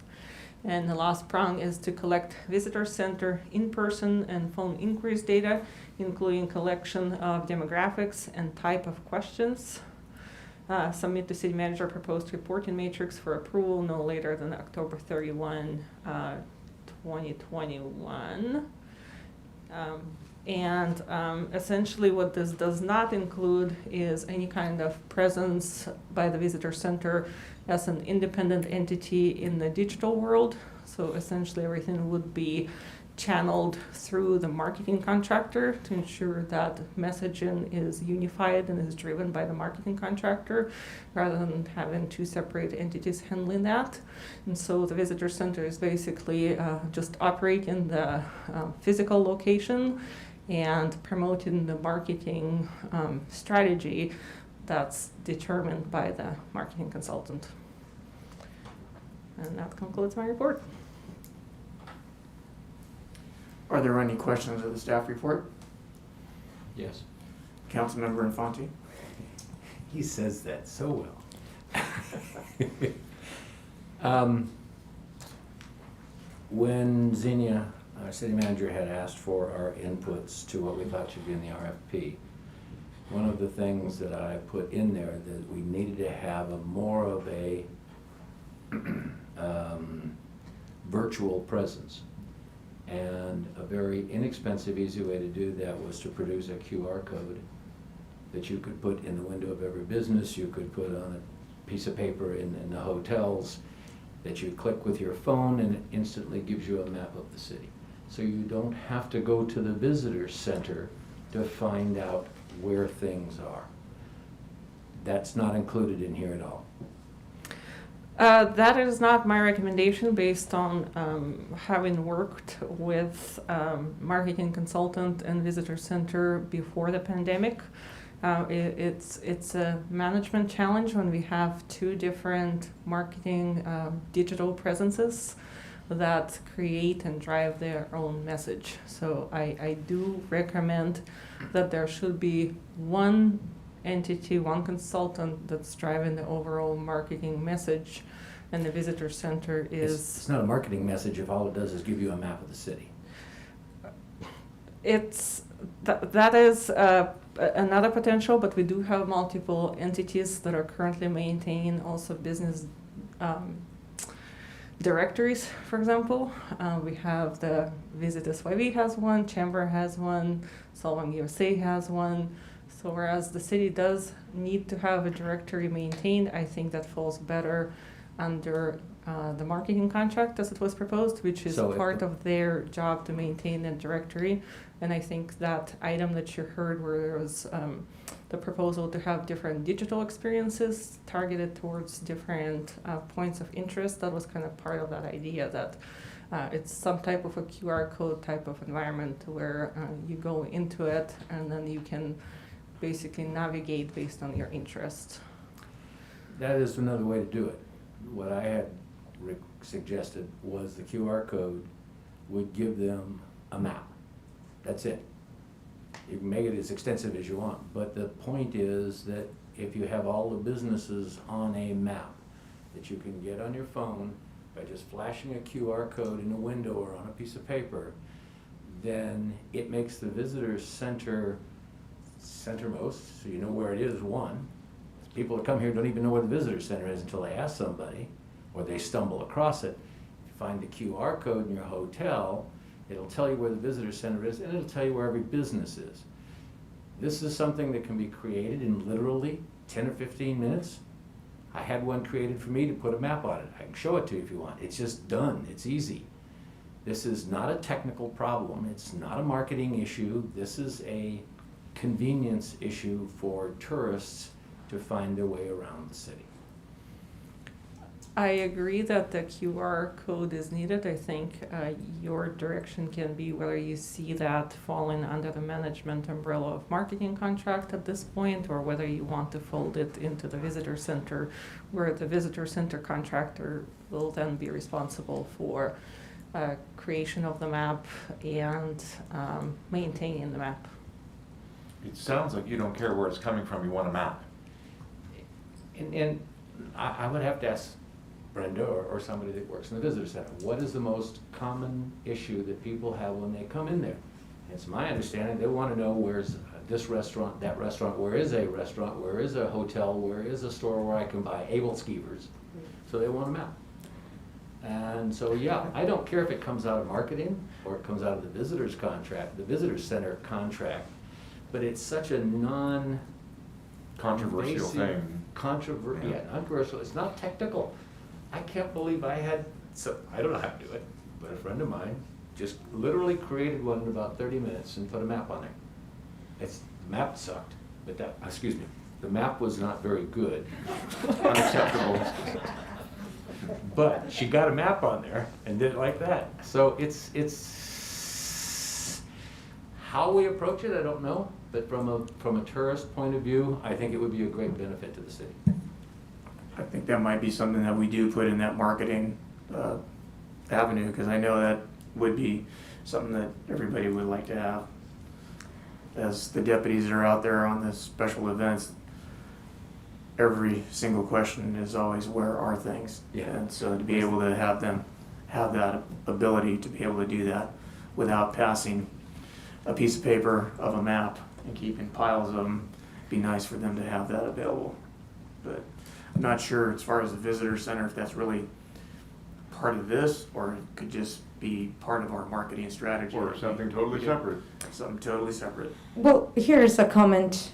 The reason why people are going into the visitor center is because they don't want to deal with their phones or looking things up on the computer. They're looking for in-person assistance. And anybody can go on Google or whatever, and Google has a map, and the map has where everything is. So the visitor center is meeting a need that the phone or our website is not meeting. I think it'd be great to have some sort of mainstream map where people can use a QR code, or they can instantly, get the information that they need. And maybe since whoever's doing our marketing is also working on our website and everything, they can collaborate with the visitor center and make sure that the visitor centers know how to assist customers in order to do that. But I really do think that the focus on the visitor center should be in-person assistance, because that's where they're walking into a place. And it just seems to me like in the past, whenever we have put out that we like the applicant to be competent with new technology and mainstreaming and everything, it kind of goes into a slippery slope of having a hands-off approach about the visitor center. Just have some screens that people can look at. You don't even have to have anybody there, and that's not what the point of this is. So yeah, we can find a way to work that into one of the many amenities that we have to help customers, but the primary function of the visitor center should be in-person hospitality. And I completely agree that it should be. but the extension of it would be beneficial for those that are comfortable with their phones and want to use it that way. It's the only thing I was thinking of.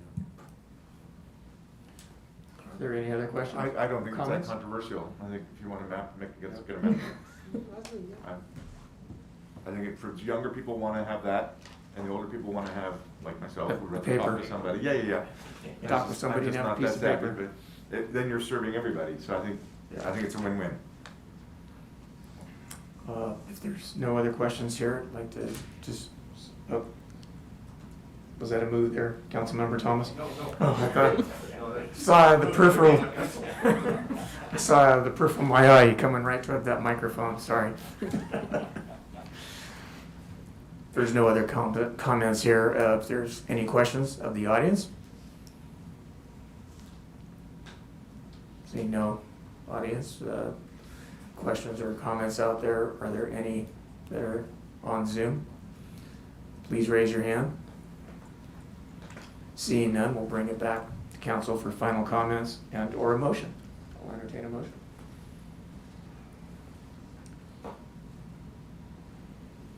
Any motion? I'll make a motion that we approve, I'll do this right, approve RFP for Visitor Center Management Services. Can we have a second?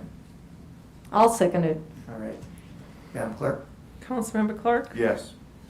Councilmember Infante, Yes.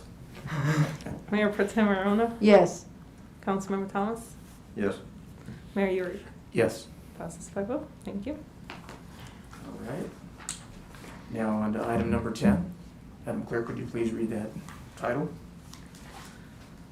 Item number 10 is the legislative platform. This is an item that is coming back to council from prior agendas that was previously delayed. If we can just have my slide up. So the purpose of this item, the purpose of adopting a common council legislative platform is to express in general terms support or opposition to various legislative efforts that impact local jurisdictions and particularly the city of Solvang. If the city council approves the legislative platform, the mayor or mayor pro tem or city manager in absence of the mayor is authorized to sign correspondence expressing the city's position on pending legislation. So if you would recall when you adopted your council protocols, part of that was conditional on when a letterhead can be used and can only be used to express official city position. So this legislative platform would allow the mayor to sign on behalf of the council any support or opposition. So the proposed legislative platform categories are within the general governance, local government finance, public protection, transportation and public works, resources and environment, community development, and public library. I wasn't intending to go through every item in the legislative platform one by one, but I would suggest that the council consider adopting it as presented. It is put together based on, frankly, many years of experience by other cities and CAL cities looking at the legislative issues from perspective of local jurisdictions. Anything that, based on all of your feedback from the time you took took your office until now, I think everything that's in here is in line from what I've heard from you in general. So I would suggest that if there's anything that you would specifically like to pull and discuss or you disagree with, we do that. Otherwise, I was not intending to go through each item individually. Unless you would like to. No. Are there any questions or comments related to the staff report?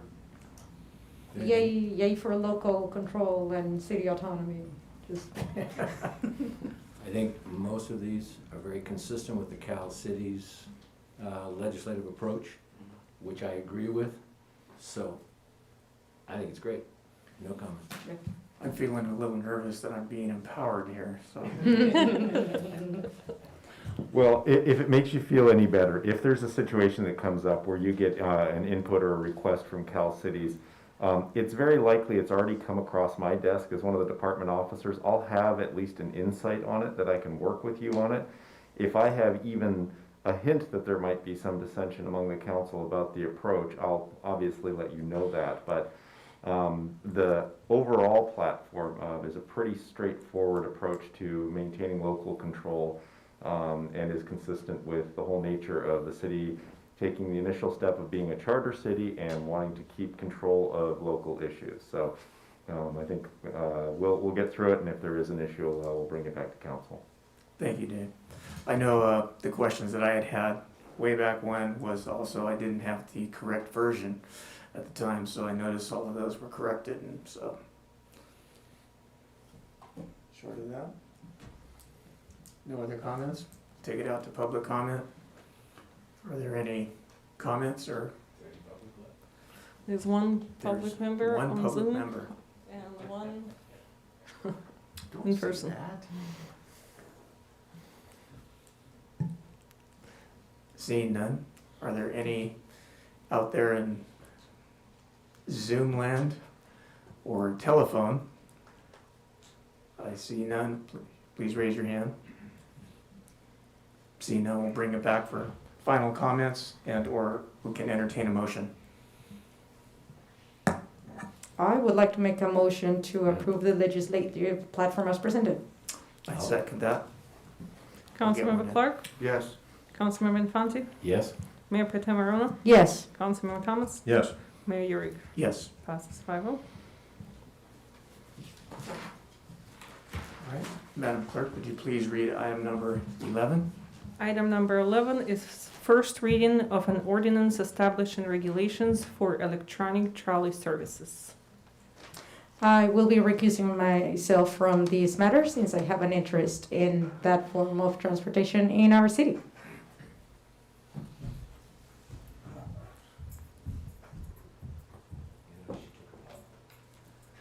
She gotta go to the car, fill it up. All right. All right. Is there a staff report? And just by way of introduction, since the people in Zoom land and perhaps in the public have not met Chelsea this far, Chelsea O'Sullivan is an associate in my law firm. Chelsea is the assistant city attorney for Solvang, and she did the staff report on this, so she'll be presenting the staff report. All right. Thank you. Thank you, Chelsea. Can you hear me okay? Thank you, Honorable Mayor and Council members. The ordinance being introduced to you today would establish a licensing program for electric trolleys. Since the ordinance is being brought to you for a first reading, you can make changes and adjustments as you see fit or provide further direction to staff. As currently drafted, the ordinance would require someone, a person or a business entity, to obtain a license prior to operating any electric trolleys in the city. And also under the ordinance, the city would be required to hold a public hearing before making a decision on any license application. And the city would be empowered to impose additional conditions on any license, to protect public health, safety, or welfare. License terms would be able to be issued for as long as 5 years or shorter periods at your discretion. And the city council would also be empowered under the ordinance to suspend or revoke a license after a public hearing. Under the ordinance, electric trolleys would be required to be consistent with the Danish motif of the city, comply with the American Disabilities Act, and operate at 25 miles per hour or less and only on roads with speed limits of 35 miles per hour or less. The operators themselves of the electric trolleys, so the employees of the licensee, would be required to have a valid California commercial driver license with a passenger endorsement. And the licensee would be required to indemnify and defend the city from liability arising out of the operation of the trolleys and have commercial general liability insurance with coverage limits for personal injury and property damage of at least $1 million. So that's some of the key provisions of the ordinance, but I'm happy to answer questions about any piece of it, and that concludes my report. Are there any questions of the staff report? Not currently. Well, there's only one thing. It says in the discussion, and I didn't see it necessarily, didn't hear it in your presentation of the code, that the electric trolley requires a license to operate an animal-drawn conveyance. That might be a typo. Horsepower? Horsepower. What page Well, are you what, looking what at? this does is says, if you've got an animal drawn that we've given you a permit for, you can have the electric. But if you don't have one of those, you can't do permit electric. Yeah. So it's kind of, and it's okay with me. You didn't say it, and I wanted to make sure, because it's in the discussion, but not in the Oh, attachment. so, yeah, so there's currently a licensing program for animal drawn conveyances that Yeah. covers that. And that doesn't cover electric trolleys, so this ordinance would create a separate licensing regime for electric trolleys. For those that have animal-drawn conveyances. No, you would not have to also have an animal drawn conveyance, there'd be So two that separate would allow regimes. anybody to come in with an electric trolley. Why do we put Correct. it that way? The discussion has it differently in this presentation. That's not how I intended to write it or read it, but I apologize for the confusion. This is staff discussion that's up on that's on page 96 of the report, the agenda. Yes. So what we were intending to say there is that currently under the code, there is animal drawn conveyance. That requirement is specific to, having a horse draw conveyance, and it doesn't apply to electric trolleys. And that animal drawn conveyances and electric trolleys present different issues, so this ordinance would create a separate licensing program for the operation of electric trolleys. I read that differently. I see your point.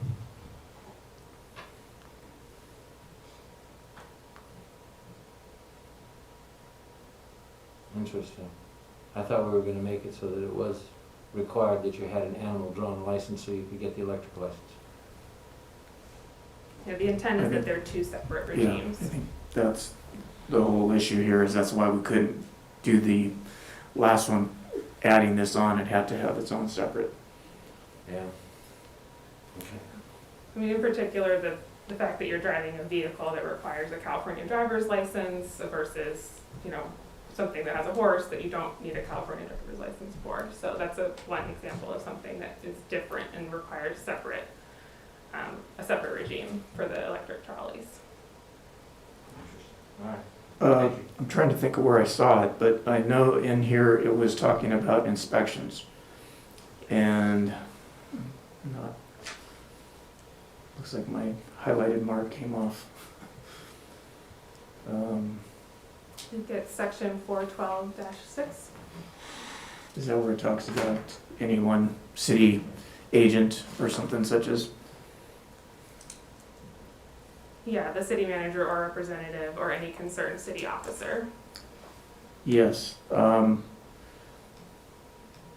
know because it's a passenger vehicle, I just had some concerns that the city manager or a representative of the city would not have the expertise to know exactly what's going on. And I know with school buses right now, CHP is in charge of doing any of their inspections, and I would recommend that maybe we add CHP in lieu of city manager. I mean, it could be where the city manager recommends, hey, we need to have this done yearly, or Lieutenant Green, I'm not sure if that would be something that our sheriff's department could do with our traffic division, possibly.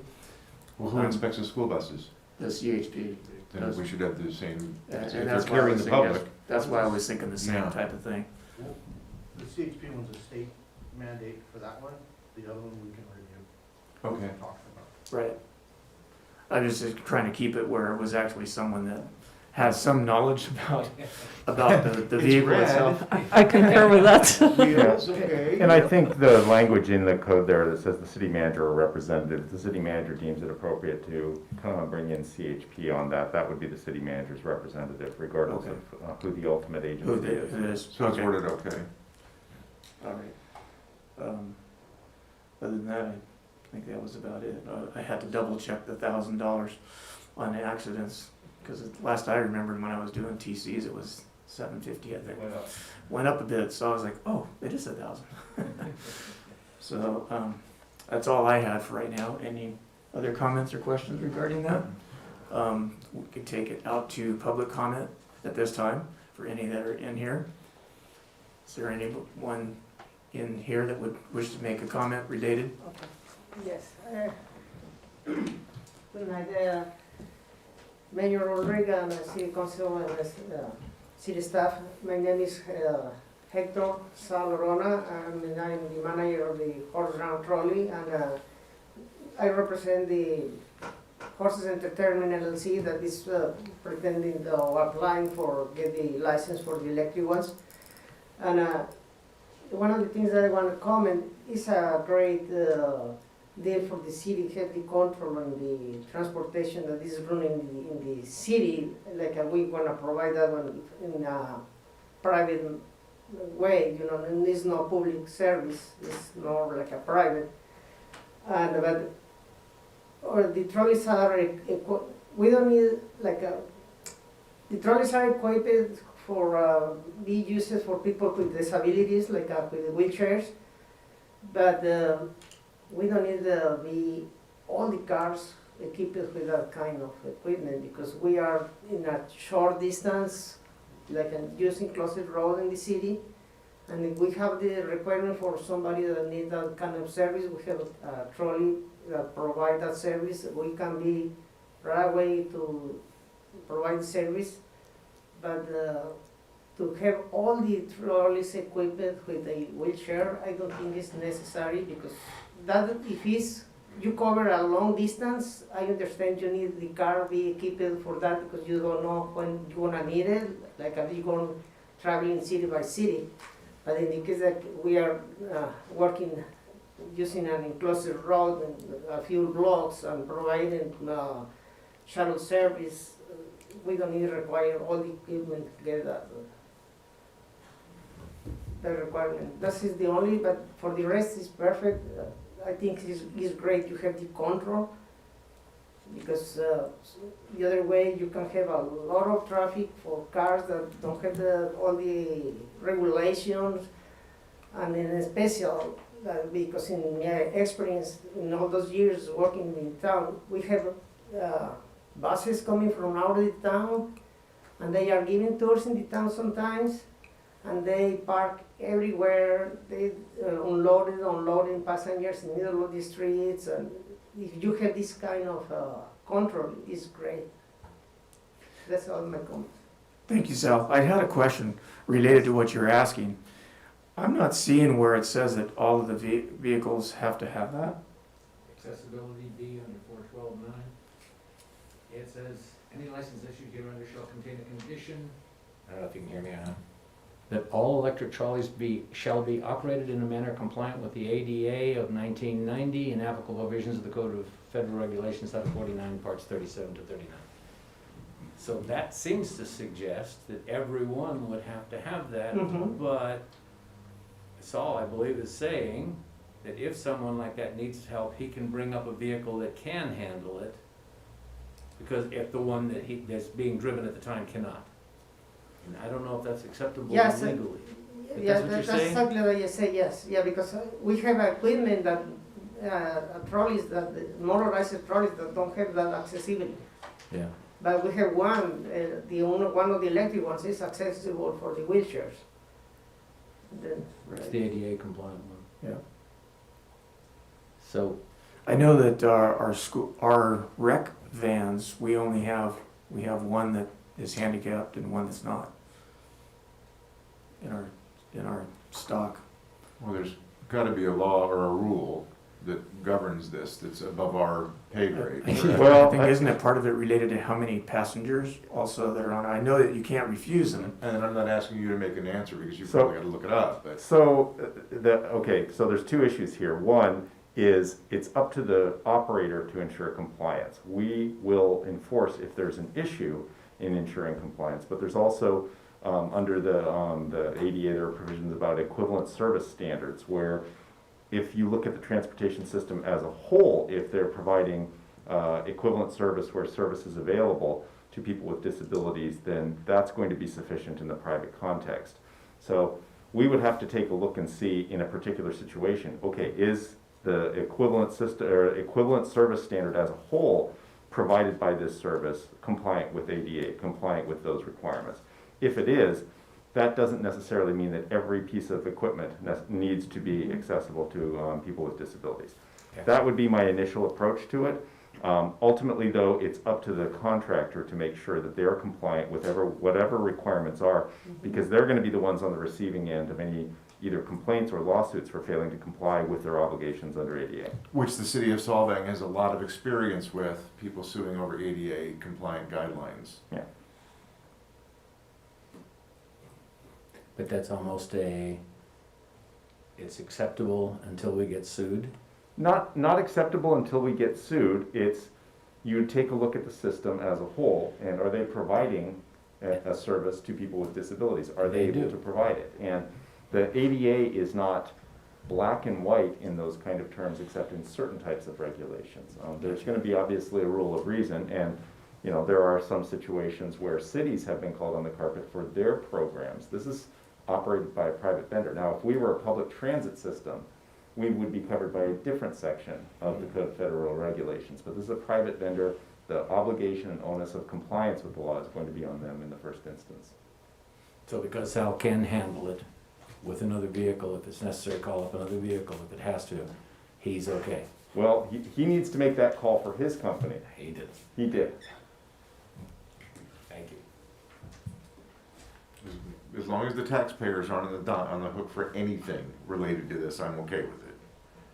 And we do have the provision that they would be required to indemnify the city against claims. That's part of the license that would be issued. So that would be the protection for the city in that situation. And with this reading right now, it appears that this is gonna be totally separate from the initial reason why this was coming into play was because for the days that they're not actually able to run a horse-drawn conveyance, they can sub in these as a substitute. So now there could be the horse-drawn carriage on one road and they could have the trolley as well, the way this is being written. Yes, that's right. But you do have discretion when granting the permits to direct which routes and how often, so certainly when a permit is before you, you could consider what other conveyances are currently operating and account for that to make sure there's not congestion or things like that. You have that discretion. I've had 5 people down in the Alsal Glen ask me about that because it's been running in town and it goes extremely slow. And it's a motor vehicle on a regular city street. And I know the rules are if you have 3 vehicles behind you and you're doing less than the speed limit, you're supposed to pull over, right? When safe. But people get stuck behind the really slow moving trolley coming up the hill. Yeah. So I don't know, is it governed by, is there a minimum speed limit on a city street? Lieutenant Green, can you answer that for Councilmember Clark? Yes, sir. If you're going too slow that you impede traffic is the section you're referring to. Well, that would be an issue then. So there would be a need for traffic to be able to get around, and there's some variables to that. Sorry. We can have you up on the mic. We want everyone to be able to hear this. Sorry, to answer your question, that impeding traffic is in the vehicle code section. So if you're going too slow as to impede a significant traffic, that could be the problem. We'd have to look at that in depth and further to see what maybe we can do to mitigate that. Making it where the vehicle can get to the side. If there's like 3 cars that are lined up behind it, maybe it just needs to move off and let those cars go around and then it can continue on. Similar to that. Thank you. Before you go, is that only applicable to motorized vehicles? And not these guys that are pedaling these carts with, got a whole family of people and they're going 2 miles an hour? I think there's some patience involved with your question, knowing that we're in Solvang. Yeah. Technically, that could be also considered that way, yes. But I think a lot of times if we're on the residential areas and they stay in the routes that they're supposed to stay in, that has been deemed by the city to be, that they're allowed, that even though the vehicle code section is there, it is kind of a patience ideology in that.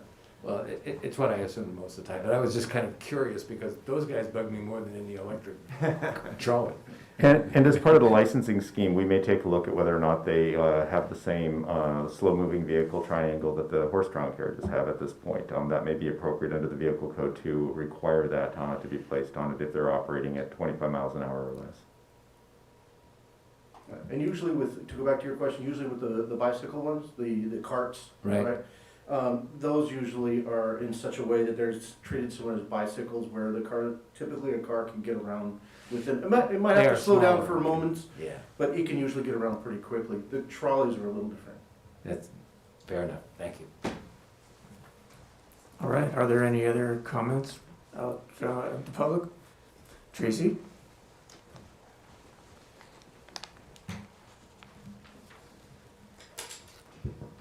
The chamber would very much like to have the electric trolleys, and it's part of the Go Green package that we have for going into 21st century and having electric vehicles, the Mogs, the electric scooters. I think electric is where we're talking, we all agree on that. So we have helped try to promote that this year with the Santa Barbara Go Green program. So we are working with them, and we've sponsored 3 of our businesses this year with the Santa Barbara Go Green program this year, and this is one of the programs that we would like to move forward. Thank you, Tracy. Thank you. Appreciate those comments. And there's no other comments inside. Are there any out there in Zoom or telephone? Please raise your hand. Seeing none, we'll bring it back for final comments and a motion. Well, this is the first reading. We don't do a motion on this, do we? We do? Introduced for first reading. In that case, I move we accept the first reading. As is, or did we want to make any modifications? Just It's the first reading. first reading? Yeah. So I get it. Councilmember Clark, Yes. Councilmember Infante, Yes? Mayor Pro Tem Morano has recused herself, Councilmember Thomas, Yes. Mayor Urick. Yes. Passes 4-0. We are at item number 12. Item number 12 is AB 1234, report out and council closing comments. We'll get Mayor Pro Tem Morona here on the dais. She's going to share her drink with all of us.